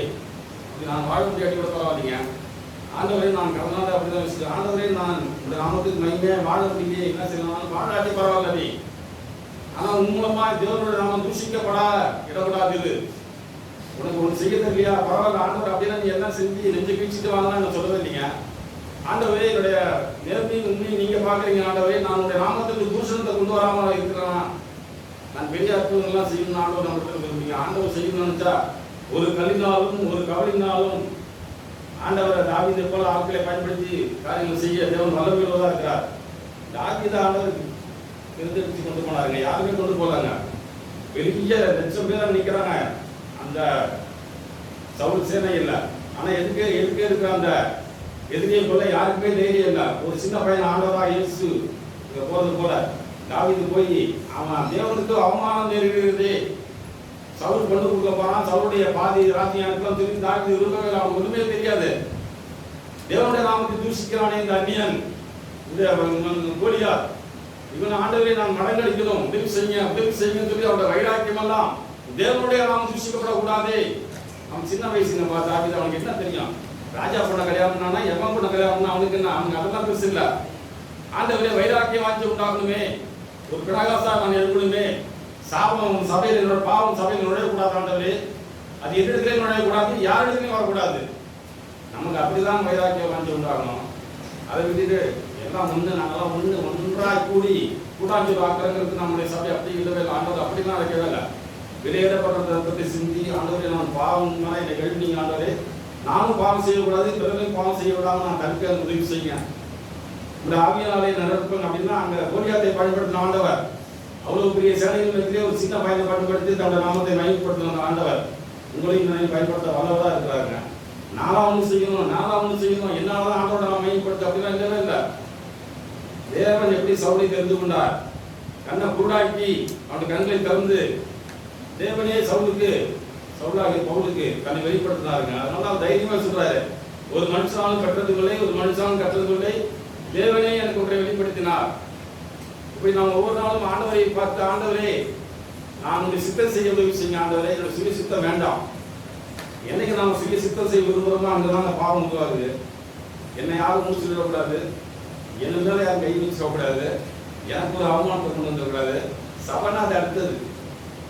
ஆண்டவர் சபை தான் முக்கியப்படுத்துவார். ஆண்டவர் தம்முடைய சபைக்காக வைராக்கிய வாஞ்சியா இருக்கிறார். நாம நம்முடைய காரியங்கள்லாம் அவமானப்படலாம், பாத்திரம் எடுத்துக்கணும். ஆண்டவரை என்ன அவமானப்படுத்துறாங்களா, இது உங்களோட நாமத்துக்கு மகிமையை கொண்டு வருகிற ஆண்டவரே, சந்தோஷமாயத்துக்கு உதவி செய்வார் ஆண்டவர். ஆதி அப்போஸ்தலருக்கு ஆண்டவர் அப்படிதான் செய்தாங்க. அப்போஸ்தலரோட புத்தகம் ஒரு வார்த்தை நான் உங்களுக்கு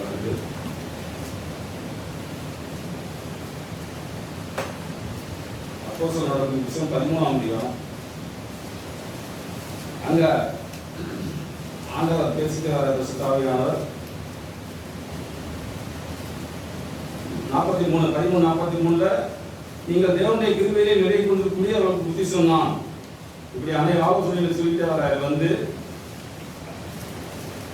பவுலும் பருவமும் தைரியம் கொண்டு அவர்களை நோக்கி இப்படி சொல்லிட்டு 46ஆம் வசனம், நீங்களோ அதை தள்ளி உங்களை நித்திய ஜீவனுக்கு அபாத்திரமாக தீர்த்துக் கொள்ள அப்படின்னா இதோ நம்ம புறஜாதியாக போகணும்னு சொல்கிறாரு. சொல்லிட்டு நீர் பூமியின் கடைசி பரிந்தும் ரட்சிப்பா இருக்க முடியுமே, ஜாதிகளுக்கு ஒளியாக ஏற்படுத்தினேன். இப்போ எப்படி சொல்லிட்டே வராரு. வந்து புறஜாதியா கர்த்தருடைய வசனத்தை மையப்படுத்தினார்கள், நித்திய ஜீவனுக்கு ஏற்பட்டவர்களை கூட அவர்கள் விசுவாசித்தார்கள். கர்த்தருடைய வசனம் அந்த தேசம் வந்து பிரசித்தமாயிற்று. அதோட முடிச்சிருக்கலாம் அந்த வசனத்தை. 49 50 கூட 50ஆம் வசனத்துல என்ன, யூதர்கள் பக்தியும் கனமுள்ள ஸ்திரீகளையும் பட்டணத்து முதலாளிகளையும் எழுப்பிவிட்டு சில பேர் அங்க ஜனங்களை எழுப்பிவிட்டு பவுலையும் பர்னபாவையும் துன்பப்படுத்தும்படி செய்து தங்களை எல்லைகளுக்கு புறம்பாக அவர்களை துரத்தி விட்டார்கள். சத்தியம் சொல்லாத நீ, ஆண்டவர் குறிச்சிங்கள்ட்ட பேசாத நீ அப்படின்னு சொல்லி அவங்களை துரத்தி விட்டாங்க. அவர்கள் சந்தோஷம் இக்கோனியா பட்டணத்துக்கு வந்து காலில் உள்ள அவர்கள் சிஷ்யர்கள் சந்தோஷத்தினாலும் பரிசுத்தாவியினாலும் எழுப்பப்பட்டார்கள். அந்த அதுக்குள்ளே இன்னொரு இடத்துல அவர்கள் அவமானப்பட பார்த்தர்களா என்று சொல்லி 5ஆம் அதிகாரம் அப்போஸ்தலர் 5ஆம் அதிகாரம். இங்க பேதுரு சொல்றாங்க, பேதுரு நிறைய காரியங்கள் சொல்லிட்டு வராங்க. பேதுரு அவங்க மிரட்டி ஒண்ணுமே சொல்லக்கூடாது ஆண்டவரை குறித்து சொல்லி அவங்க காரியங்கள் செய்யறாங்க. 41ஆம் வசனம் 5:41, அவருடைய நாமத்துக்காக தாங்கள் அவமானம் அடைவதற்கு பாத்திரராக எண்ணப்பட்டபடியினால் பேதுரு அவமானப்படுத்துறாங்க, காரியங்கள் செய்யறாங்க. அவரு பேதுரு ஒன்று சொல்றார், அது எங்களுக்கு ஆண்டவரே அனுமதிக்கிறாரு, நாங்கள் அவருடைய நாமத்திற்கு அவமானம் அடைவதற்கு பாத்திரராக எண்ணப்பட்டபடினாலே சந்தோஷமாய் ஆலோசனை சங்கத்தை விட்டு புறப்பட்டு போய் தினந்தோறும் தேவாலயத்திலையும் வீடுகளிலேயும் இடைவிடாமல் உபதேசம் பண்ணி இயேசுவே கிறிஸ்து வந்து பிரசங்கித்தார்கள். இப்படி இயேசுவே ஆண்டவர், இயேசுவே எனக்கு எல்லாம், நீங்க போதுமானவரே, நீர் இந்த பூமியிலே வந்து பிதாவின் சித்தத்தை செஞ்சது போல நானும் வாழ்கிற இந்த காலகட்டங்கள் ஆண்டவரே இப்படி சந்ததிக்கு என்னுடைய பிள்ளைகளுக்கு சமுதாயத்தில் நான் வேலை செய்கிற இடத்துல இவருக்கு முடியாதவே போகிற ஆண்டவர் நம்புகிற ஆண்டவர் தான். இவர் வணங்குகிற தேவன் இவங்களுக்கு உதவி செய்கிறார். இயேசு தெய்வங்கிறது அந்த ஜனங்களுக்கு உங்கள் மூலமாகவும் என் மூலமாகவும் ஆண்டவர் பயன்படுத்துங்க. இயேசு கடவுளுங்கிறது உலகமே அறிந்தாலும் நாம் சாட்சி உள்ள ஒரு வாழ்க்கை வாழ்ந்து ஆண்டவரே நீர் பூமியிலே கொடுத்த என்னோட குடும்பத்துக்காக நான் வாழ்கிற ஆண்டவரே, எனக்கு கொடுத்த சபையின் ஜனங்களுக்காக நான் வாழ்கிறேன், உதவி செய்யுங்க. இது போதுங்க. இப்படி நாம் வாழ்ந்தோம்னா நிஜமாக நம்முடைய சந்தோஷம் நிறைவாக இருக்கும். 35ஆம் ஏசாயா 35 நான் சொல்லி முடிச்சாலும் ஏசாயா 35ஆம் அதிகாரம் நாம கேட்கலாம். அப்படி அதை எப்படி அங்க எப்படி சொல்றாரு, அங்கே பெரும்பாதியான வழி இருக்கும். 139ஆம் 35ஆம் அதிகாரம், அங்கே பெரும்பாதியான வழியும் இருக்கும், அது பரிசுத்த வழி என்னப்படும். ஒரு வழி நமக்கு உண்டு, ஆனால் அது பரிசுத்த வழி என்னப்படும். தீட்டுள்ளவன் அதிலே நடந்து வருவதில்லை, இருதயத்திலே கசப்புள்ளவன், கணக்குன்னு வாழ்கிறவன், ஆண்டவர நாமத்தை அவமானப்படுத்துறவன் அங்கெல்லாம் நடந்தே வர முடியாது, வருவதில்லை. அந்த வழியிலே நடக்கிறவர்கள் வேலையா இருந்தாலும் திசை விட்டு போக மாட்டார்கள். சும்மா வேலை போல எப்ப பார்த்தாலும் இயேசுன்னு சொல்றீங்க, இதுதான் உங்களுக்கு தெரியுமா? ஆமா, அதுதான் எனக்கு தெரியும். நான் வேலையா இருந்தாலும் நான் திசை விட்டு போவதில்லை. அங்கே சிங்கம் இருப்பதில்லை, துஷ்டம் இருக்கும் அங்கே இருப்பதில்லை, அங்கே காணப்படவும் மாட்டாது. மீட்கப்பட்டவர்களோ அதிலே நடப்பார்கள். கொஞ்சம் ஜனங்களாக சபைக்கு வந்து ஆண்டவரை தேடி மீட்கப்பட்ட அந்த நம்பிக்கையோடு கூட நீங்களும் வாழ்ந்தா, நான் மீட்கப்பட்ட மனுஷன் சொல்லி வாழ்ந்தா மெய்யாவே நம்முடைய இருதயம் சந்தோஷப்படும். கர்த்தராலே மீட்கப்பட்டவர்கள் திரும்பி ஆனந்த களிப்புடனே பாடி, களிப்பு ஒன்று இருக்கு, ஆனந்த களிப்பு ஒன்று இருக்குங்க. ஆண்டவரே இந்த பூமியிலே நீங்க கொடுத்த எல்லா சூழ்நிலையிலும் நீர் எனக்கு உதவி செய்தீர். இந்த நாமத்தினாலே நான் என்னை ஆண்டவரே நீ என்னை பாதுகாத்து உடைய நாமத்திற்கே மேன்மை உண்டாகட்டும் ஆண்டவரே அப்படின்னு சொல்லி நீர் எனக்கு கொடுத்த விற்கப்படுபவர்கள் கர்த்தரால் விற்கப்பட்டவர்கள் திரும்பி ஆனந்தத்தில் பாடி சீயோனுக்கு வருவார்கள், ஆண்டவருடைய சன்னிதானத்துக்கு வருவார்கள், ஆண்டவரத்தில் வருவார்கள். நித்திய மகிழ்ச்சி அவர்கள் தலையின் மேல் இருக்கும், சந்தோஷமும் மகிழ்ச்சியும் அடைவார்கள், சஞ்சலமும் தவிப்பும் ஓடி போகும். அங்க போகிற நம்முடைய வாழ்க்கையில சஞ்சலமும் தவிப்பும் இல்லையே பத்திரிகையே அப்படின்னு சொல்லி முறுமுறுப்பு கசப்பு இதெல்லாம் இருக்கவே இருக்காது. ஆண்டவரே போதும் என்ற மாதிரி இருக்கக்கூடிய தேவபக்தி மிகுந்த ஆதாரம் சொல்லி எத்தனையோ வருஷமா கேட்கிறேன். ஆண்டவரே இன்னும் என்னுடைய இருபதுல பத்துல சொல்லி நான் என்னத்தை சாதிக்க போறேன்? வேண்டாம் ஆண்டவரே, நான் மறந்து உதவி செய்யுங்க. என்னுடைய முகநாடி வேறுபடக்கூடாது ஆண்டவரே. ஆண்டவரே என்னுடைய இடத்துல நான் ஒப்புக் கொடுக்கிறேன். ஆண்டவர்கள் மாத்திரம் நம்ம ஒவ்வொரு நாளும் மனம் திரும்பிட்டா ஆண்டவர் நம்ம ஆண்டவர்கள் மாத்திரம் தன்னை மாற்றிக்கொள்ள அவரு எப்படி யோனாட்ட சொன்னது போல வலதுகைக்கும் இடதுகைக்கும் வித்தியாசம் தெரியாத 1,90,000 பேருக்காக ஆண்டவர் அவங்களுக்காக நின்னாரு. யோனாவுக்காக ஆண்டவர் நிற்கவே இல்லைங்க. அது போல ஆண்டவர் தம்முடைய ஜனங்களுக்காக அன்றிலிருந்து என்னை முக்கிய வரைக்கும் நிற்கிறார். ஆனால் நீங்களும் நானும் அந்த வாழ்க்கையிலே ஆண்டவரையும் விசுத்தம் செய்யணும். ஆண்டவரே இடத்துல நேற்றைய தினம் வரைக்கும் இருந்த பாவத்தை என்னை மன்னிங்க ஆண்டவரே.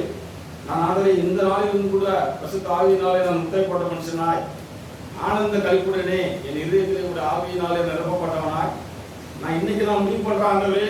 என்னோட வாழ்க்கையில வருகிற ஒவ்வொரு நாளும் உடைய நாமத்தை செய்ய உங்களை சுத்தம் செய்ய உதவி செய்ய.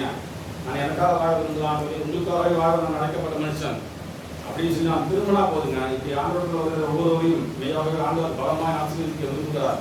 அதனால தொடர்ந்து நாம் நன்மை செய்வோம், தைரியமாய் நாம் ஆண்டவரை தேடுவோம்.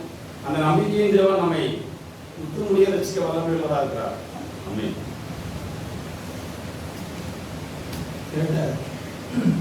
எல்லா வார்த்தைக்காக ஆண்டவருக்கு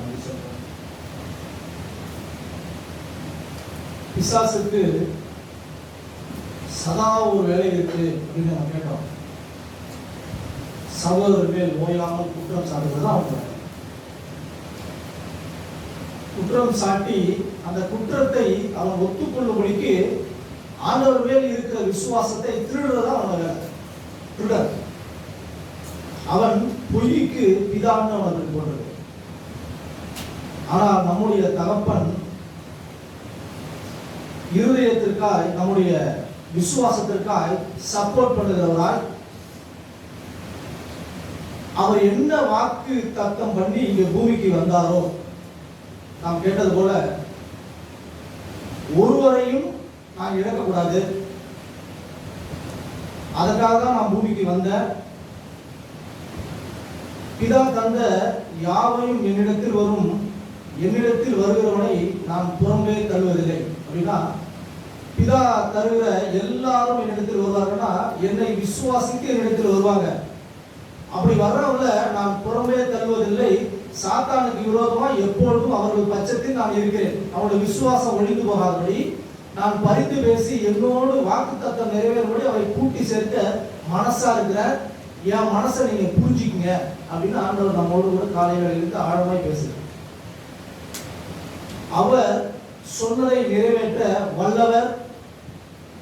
அவருக்கு மகிமையும் கனமும் எல்லாம் இருக்கு. அவர் சொல்ல ஆகும், கட்டளை இருக்கும். ஆனால் சபைக்கு இப்போ இந்த காரியங்கள் ஏன் ஆண்டவர் பேசணும் அப்படின்னா, நான் தளர்ந்து போகிறவனாய், அவிசுவாசம் உள்ளவனாய், விசுவாசத்தை தொலைக்கிறவனாய், ஏதோ பார்த்து அதில் விழுந்து போகிற மனசும் மாம்சமும் இருக்கிறதுனாலே ஆண்டவர் நம்மை புதுப்பிக்க விரும்புகிறார். நான் அப்படிதான் கேட்டுட்டு இருந்தேன். விதை நல்லதுதான், நான் கேட்டுருந்தோம். விதை நல்லதுதான். ஆண்டோட வார்த்தை எப்போதும் மாறாது. அது எப்போதும் முளைக்கத்தக்கதாய் பர்ஃபெக்டா இருக்கு. ஆனால் நம்முடைய நிலம் பழுது பார்க்கப்பட்டிருக்கா? நம்முடைய நிலம் அதை ஏற்றுக்கொண்டு 30, 60, 100 பலன் கொடுக்க தயாரா இருக்கா அப்படின்னு ஆண்டவர் பார்க்கும்போது அது ஒரு கரடாய், அது முள்ளுள்ள இடமாய், அது ஒரு விளைய முடியாத ஒரு சில காரியங்கள் இருக்கிறதை பார்த்து நம்மை பண்படுத்த விரும்புகிறார். பண்படுத்தி அந்த விதை அவர் நினைத்ததை 100% விளையும்படிக்கு ஆண்டவர் நம்ம கிருபையா இருந்து நம்மை குத்தி எருபோட்டு நிறைய ஆலோசனை சொல்றார். நான் தான் கேட்டுட்டு இருந்தேன். பழைய உடன்படிக்கையில கேட்டது போல ஒரு 2 பேரை ஆண்டவர் உதாரணமாய் அடிக்கடி நம்ம சபையில காட்டுறார். ஒன்று சவுல், இன்னொன்று தாவீது. தாவீது தன்னுடைய காரியத்தை ஓப்பனாய் ஒருவேளை மறைச்சாலும் தீர்க்கதரிசி மூலியமாய் ஆண்டவர் வெளிப்படுத்துகிற அந்த காரியத்திற்கு உடனே ஒப்பு கொடுத்து பகிரங்கமாய் காரியங்களை எல்லாவற்றையும் எழுதி வைக்கிறார். நான் பாவம் செய்த பாவி, ஆண்டவர் என்னுடைய உள்ளத்துல உண்மை இருக்க விரும்புறாங்களே அதை துளைத்து போட்ட பாவி அப்படின்னு எழுதி வைக்கிறார். சவுலுக்கு ஒரு வாய்ப்பு கிடைக்குது, ஆனால் சவுல் அதை அந்தரங்கத்திலேயே செய்ய விரும்புகிறார். எல்லாரும் பார்க்கும்படிக்கு தன்னை நீதிமானாய் காட்ட அநேக பிரயாசப்படுகிறார். அதனாலதான் நம்ம கேட்டது போல அவனுக்குள்ளே இருந்த ஆவி தாவீதுக்குள்ளே வந்தது. பொல்லாத ஆவி சவுலுக்கு வந்தது என்று தெரியாம கூட அவன் அநேக காரியங்களை பிரயாசப்படுறான். ஆனால் தாவீதோட ஆண்டவர் இருக்கிறாருன்னு பார்த்து சவுல் பயப்படுறான். ஆனாலும் தன்னுடைய வைராக்கியத்தையும் தன்னுடைய கோபத்தையும் தன்னுடைய பொறாமையும் நிறைவேற்றும்படிக்கு அவனை எப்போ குத்தி சாய்க்கலாம்னு கங்கணம் தேடி அலைகிறான். ஜெயிக்கவே இல்லை. ஆண்டவர் அப்படி ஒருபோதும் சாத்தானை விடுகிறே இல்லை. ஏன் அப்படின்னா அவனுக்கு விரோதமாய் தாவீதோடு கூட ஆண்டவர் இருக்கிறார். அப்படிதான் நம்மை கேட்டு நாம் மனம் பதறாதபடிக்கு கேட்டது போல ஏசாயா 35ஆம் அதிகாரம்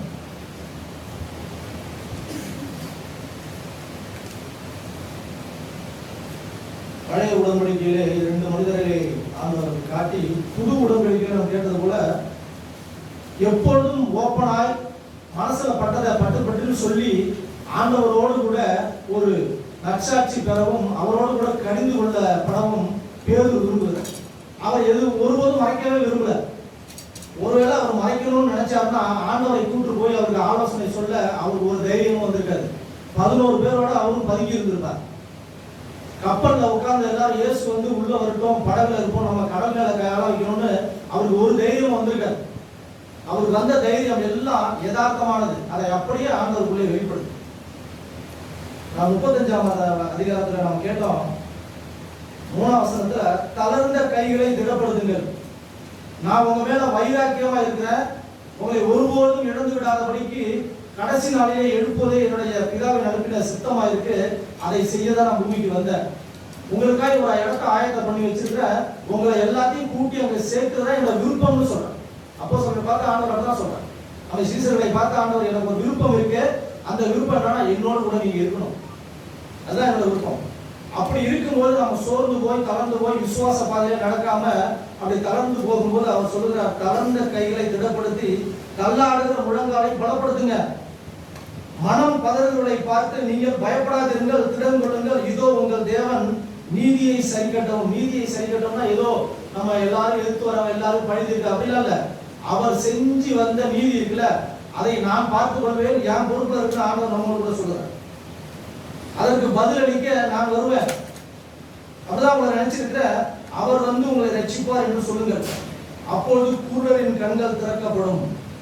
எது அவிசுவாசம் எல்லாம் ஓடி போய் விசுவாச கண்கள் திறக்கப்படும்.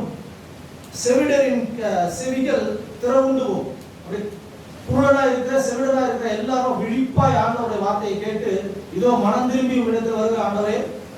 அங்கே 8ஆம் வசனத்துல அங்கே பெரும்பாதையான வழி இருக்கும், அது பரிசுத்த வழி எனப்படும். தீட்டு உள்ளவன் அதிலே நடந்து வருவதில்லை, அந்த வழியிலே நடக்கிறவர்கள் பேதையா இருந்தாலும் திசை கெட்டு போவதில்லை. அது பேதுருவா இருந்தாலும் ஒருபோதும் கெட்டு போவதில்லை. மீனவன் தானே, நீ என்ன தெரியும் அப்படின்னு நினைச்ச ஒரு மக்களின் மத்தியில ஒரு பெரிய ஒரு காரியத்தை ஆண்டவர் பேதுரு உண்டாக்கினார். மீனவன் தானே, எப்படி இவனுக்கு ஒரு ஞானம் வந்துச்சு, எப்படி பேசுறாங்க, இவங்க இயேசுவோட கூட இருந்தவங்கள அறிஞ்சிட்டாங்க. அப்பதான் ஆண்டவர் நம்மை திருப்ப பார்க்கிறாங்க. 9ஆம் வசனத்துல பிற்பகுதியில மீட்கப்பட்டவர்களே அதிலே நடப்பார்கள். அப்படி ஒரு விசுவாசம் உள்ளவர்கள் மாத்திரம் தான் அதுல நடப்பாங்க. கர்த்தரால் மீட்கப்பட்டவர்கள் அப்படி திரும்புவாங்க. அந்த உணர்வை பெற்ற ஒரு மனுஷன், பரிசுத்த ஆவிக்கு இணங்குற ஒரு மனுஷன், என்னுடைய வாழ்க்கையெல்லாம் ஒன்றும் பலிக்காது, ஒன்றும் ஜெயிக்காது, ஆண்டவர் என்னை தெரிந்து கொள்ள விரும்பி அவருடைய வைராக்கியத்தை நிறைவேற்ற வந்திருக்கிறாரே அப்படின்னு விசுவாச பாதையில இருக்கிறவங்க எல்லாம், கர்த்தரால் மீட்கப்பட்டவர்கள் எல்லாம் திரும்புவாங்க. திரும்பும்போது அவங்களுக்கு ஒரு காரியம் உண்டாகும். அங்க ஆனந்த கழிப்புடன் பாடி, ஒரு சந்தோஷமாய் ஆனந்த கழிப்புடன் பாடி சியோனுக்கு வருவாங்க. சபையாய் சேர்ந்து வந்து அவருடைய நாமத்தை மகிமைப்படுத்துவாங்க. ஆண்டவரே நான் இப்படி இருந்தனே, என் வாழ்க்கையில இவ்வளவு பெரிய காரியங்கள் செஞ்சிருக்கிறீங்களே, நீங்க செய்ய நினைத்தது என் வாழ்க்கையில ஒருபோதும் தடைபடக்கூடாது. யோபு எல்லா காரியத்தையும் போராடினார், அவர் நீதியெல்லாம் எடுத்து காட்டினார், நான் எல்லாம் அப்படி செஞ்ச காரியங்கள் எல்லாம் இருந்தேன். ஆனால் எல்லாம் 42ஆம் அதிகாரத்துல ஒரு இடத்துக்கு வந்து சேர்ந்தார். அது என்ன அப்படின்னா, தேவரீர் உன்னுடைய காரியம் ஒருபோதும் நிறைவேறாது, அப்படி உன்னுடைய காரியம் ஒருபோதும் தடைபடாத சொன்ன. ஆண்டவர் அப்படிதான் சொல்லி நம்மை நடத்த விரும்புகிறார். அப்போ அப்படி வந்த ஜனங்களுக்கு நித்திய மகிழ்ச்சி அவர்கள் தலைமையில் இருக்கும், சந்தோஷமும் மகிழ்ச்சியும் அடைவார்கள், சஞ்சலமும் தவிப்பும் ஓடிப்போம். இதுக்கு முன்னாடி என்னதான் இருந்துச்சு அப்படின்னாக்கா சஞ்சலமும் தவிப்பு தான் இருந்துச்சு. ஆனால் ஆண்டவர் வந்து அப்படி அப்படி கூட்டி சேர்த்த ஜனங்களுக்கு ஒரு காரியம் உண்டாகுது. அதை அவர்கள் பார்க்கும்போது ஆனந்த களிப்புடன் பாடுறாங்க, அவங்க சியோனுக்கு சேர்ந்து வர்றாங்க. நித்திய மகிழ்ச்சி அவர்கள் தலைமையில் தங்கி இருக்கும். அவங்க தலைமையில பாரமா இருந்துச்சுல, அந்த சஞ்சலமும் தவிப்பும் ஓடி போயிடும், கால் வழியா போயிடும், காலுக்கு கீழே போயிடும். ஆண்டவர் தான் சொல்லி நம்முடைய தலையிலே ஒரு சந்தோஷத்தை ஆண்டவருக்கு உண்டு பண்ண விரும்புகிறார். நமக்கு இருந்த பாரங்கள் எல்லாவற்றையும் அப்படி நீக்க விரும்புகிறார் ஆண்டவர். என்னை நீ விசுவாசி அப்படிங்கிற காரியத்துக்காக ஆண்டவர் சொல்லி நம்ம நடத்த விரும்புகிறார். எபேசியர் 5ஆம் வசனம் 5ஆம் அதிகாரத்துல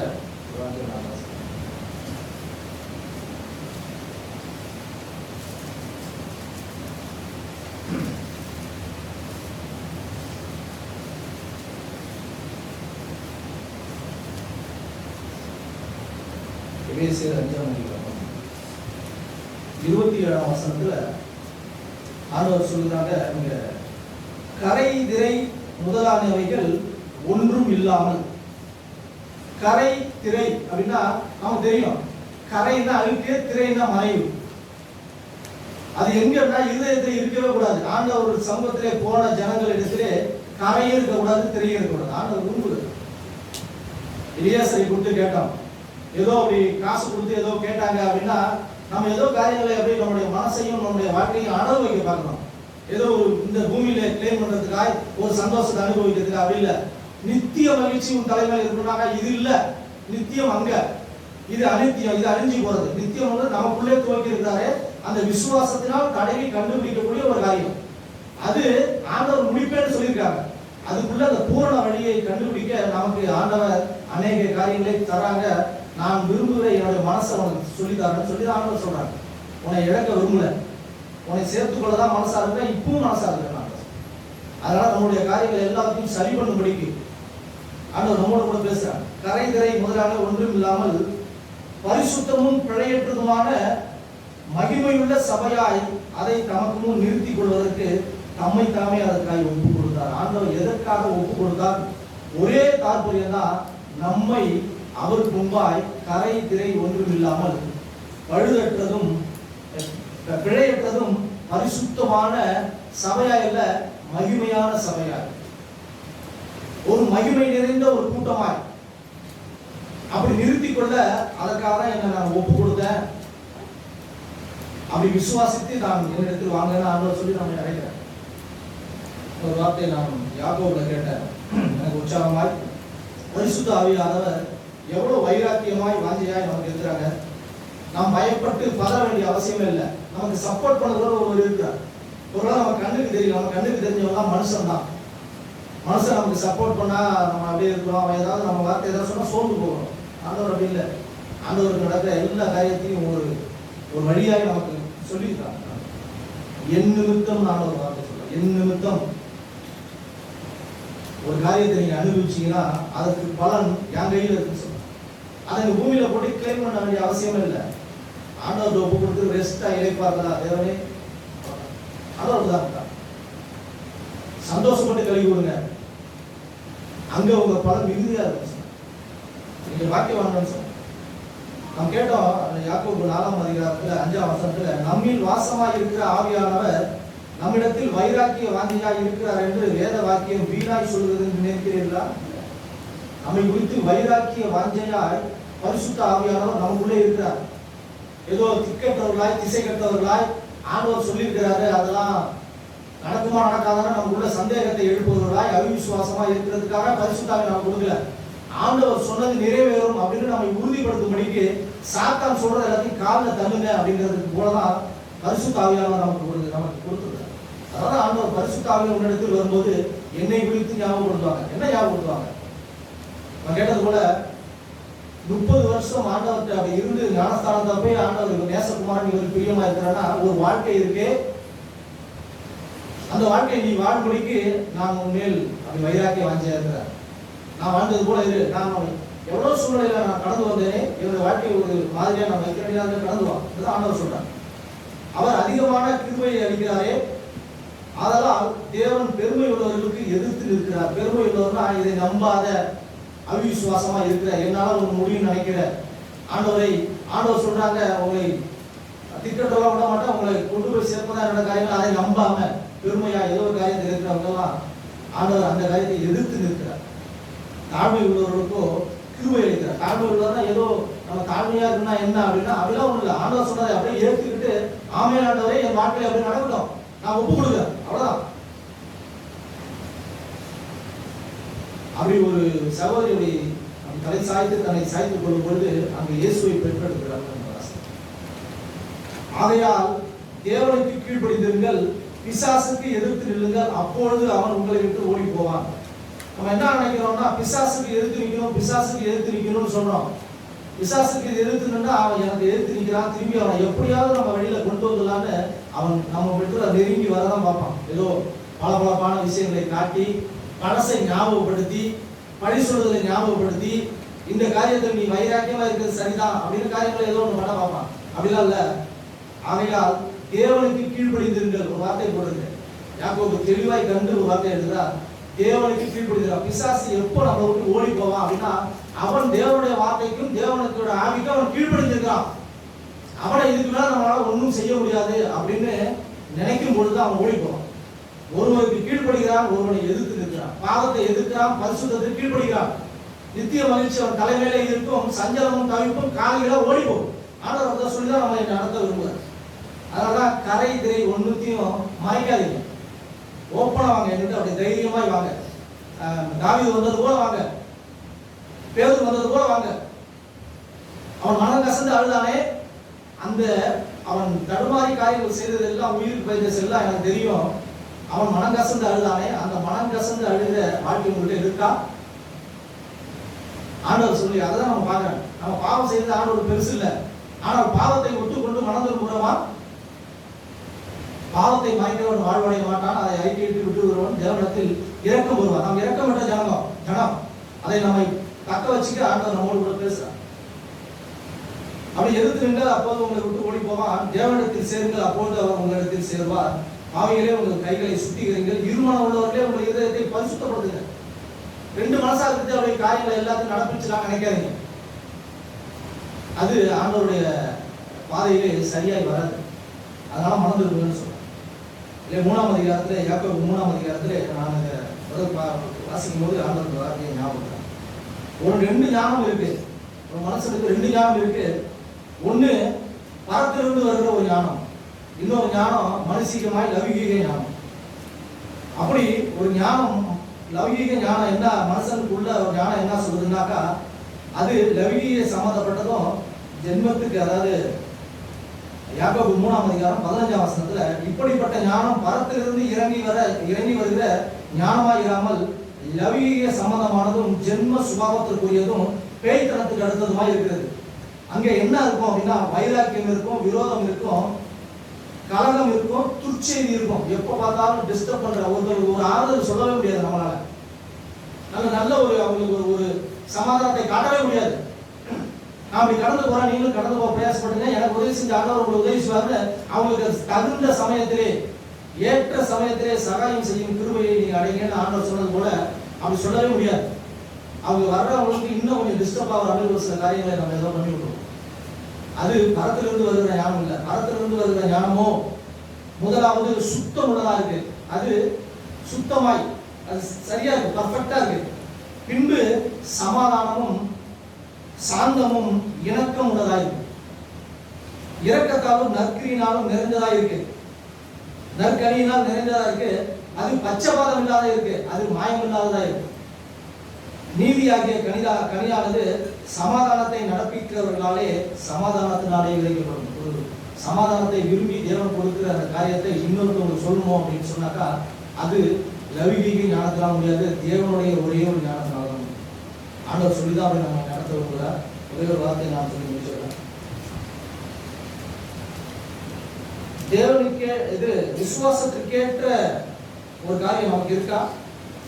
ரட்சிப்புக்கேற்ற விசுவாசம் அப்படின்னு நம்ம போன வாரம் தொடர்ந்து கேட்டோம். அதே போல தேவனுக்கேற்ற ஒரு துக்கம் நமக்கு இருக்கான்னு ஆண்டவர் பார்க்க விரும்புறாங்க. ஏதோ பாவத்தையும் பரிசுத்தையும் ஒரே இதே போட்டு அப்படி எல்லாத்துக்கும் காம்ப்ரமைஸ் பண்ற ஒரு வாழ்க்கையை தெரிந்து கொள்ளக்கூடாது. பரிசுத்த வழி தனி, அது ஆவியானவரால் நடத்தப்படுகிறது. அதை உணர்ந்து ஆவியானவர் சொல்வதை சத்தம் கேட்டு இதோ ஆமென் ஆண்டவரே ஒப்பு கொடுக்கிற ஜனங்களை ஆண்டவர் வேறு பிரிக்க விரும்புகிறார். கொஞ்சம் ஜனத்தை ஆண்டவர் பிரிச்சுக்கிட்டே இருக்காங்க. நம்ம கிருபையா அந்த கூட்டத்தில் இருந்துகிட்டே இருக்கோம். அது ஆண்டவருடைய தயவு கிருபை. இங்கே ஒரு காரியத்தை 2 கொரிந்தியர் 7ஆம் அதிகாரம்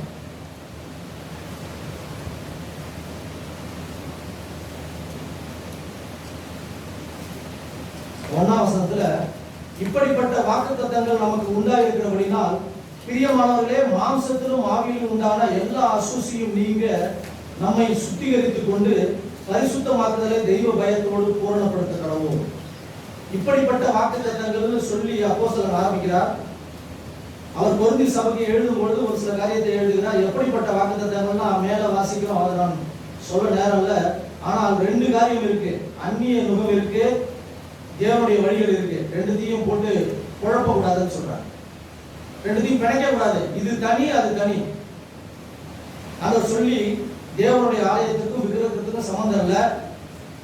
நான் அவருக்குள்ளே வாசம் பண்ணி அவருக்குள்ளே உலாவி அவர்கள் தேவனாய் இருப்பேன், அவர்கள் என் ஜனங்களாய் இருப்பார்கள் என்று ஆண்டவர் சொல்லுகிறார். நீங்கள் ஜீவனுள்ள தேவனுடைய ஆலயமாக இருக்கிறீர்கள். உங்கள் இருதயத்துக்குள்ளே தேவன் தங்கி இருக்கிறாரே, அதை அவர் தொடர்ந்து தங்கும்படிக்கு, அவர் சொல்வதை கேட்டு அந்த வழியிலே நடக்கும்படிக்கு ஆவியானவர் தொடர்ந்து நம்மை நடத்த விரும்புகிறார். அப்படி நீங்க அவர்கள் நடுவில் இருந்து பிரிந்து போய் அசுத்தமானதை தொடாதீங்க. பரிசுத்தத்தை தெரிந்து கொண்ட நீங்க அசுத்தத்துக்கு திரும்பி அதை தொடாதீங்க, அது உங்களை கெடுக்கும்.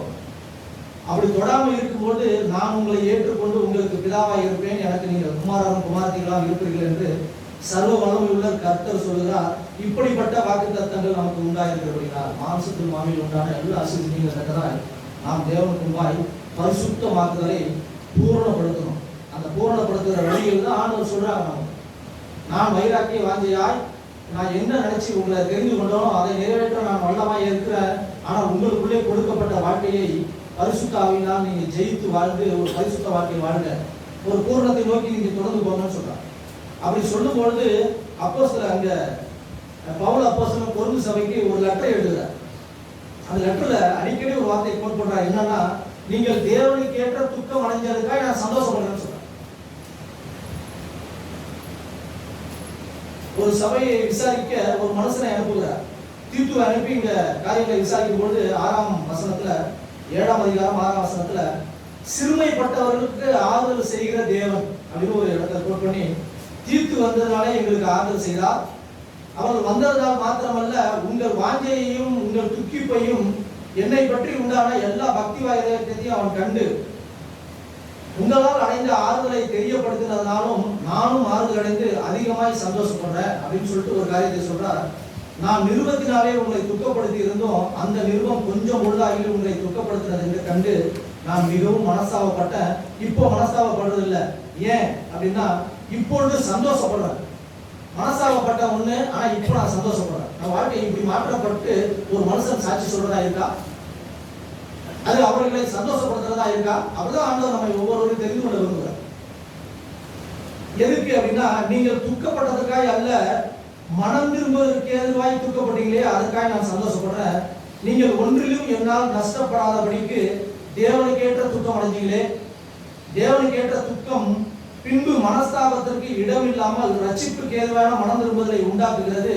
லௌகீக துக்கமோ மரணத்தை உண்டாக்குகிறது. உங்களை புதுப்பித்து ஆவியிலே நடக்கும்படிக்கு ஒரு தேவனுக்கேற்ற துக்கம் உண்டானுச்சே, அது எனக்கு இப்ப சந்தோஷம். ஆண்டவர் பார்த்தா நம்மை சந்தோஷப்படுத்த விரும்புகிறார். என்னுடைய வழிகளை நீங்க புரிந்து கொண்டு, நான் எதற்காக உங்களை தெரிந்து கொண்டு உங்களை என்னோடு கூட அங்கே இருக்கும்படிக்கு நான் ஆயத்தப்படுத்த வந்திருக்கிறேனே, என்னுடைய வழிகளை பார்த்து உங்களை சுத்திகரித்துக் கொண்டு அதற்கென்று பிரயாசப்படுறீங்களே, விசுவாசிக்கிறீங்களே, அதற்காக நான் சந்தோஷப்படுறேன். நான் சொல்றேன், அது என்ன உங்களுக்கு நடத்திருக்கு அப்படின்னா, அது 11ஆம் வசனத்துல பாருங்கள், நீங்கள் தேவனுக்கு ஏற்ற துக்கம் அடைந்தது உண்டே. அப்படி அடைந்தது உண்டானால் அது உங்களிடத்தில் எவ்வளவு ஜாக்கிரதையும், இனி ஒரு பொழுது என்னுடைய வாழ்க்கையில இப்படி நடக்கக்கூடாது அப்படிங்கிற ஜாக்கிரதை உங்களுக்கு உண்டாயிருக்கா?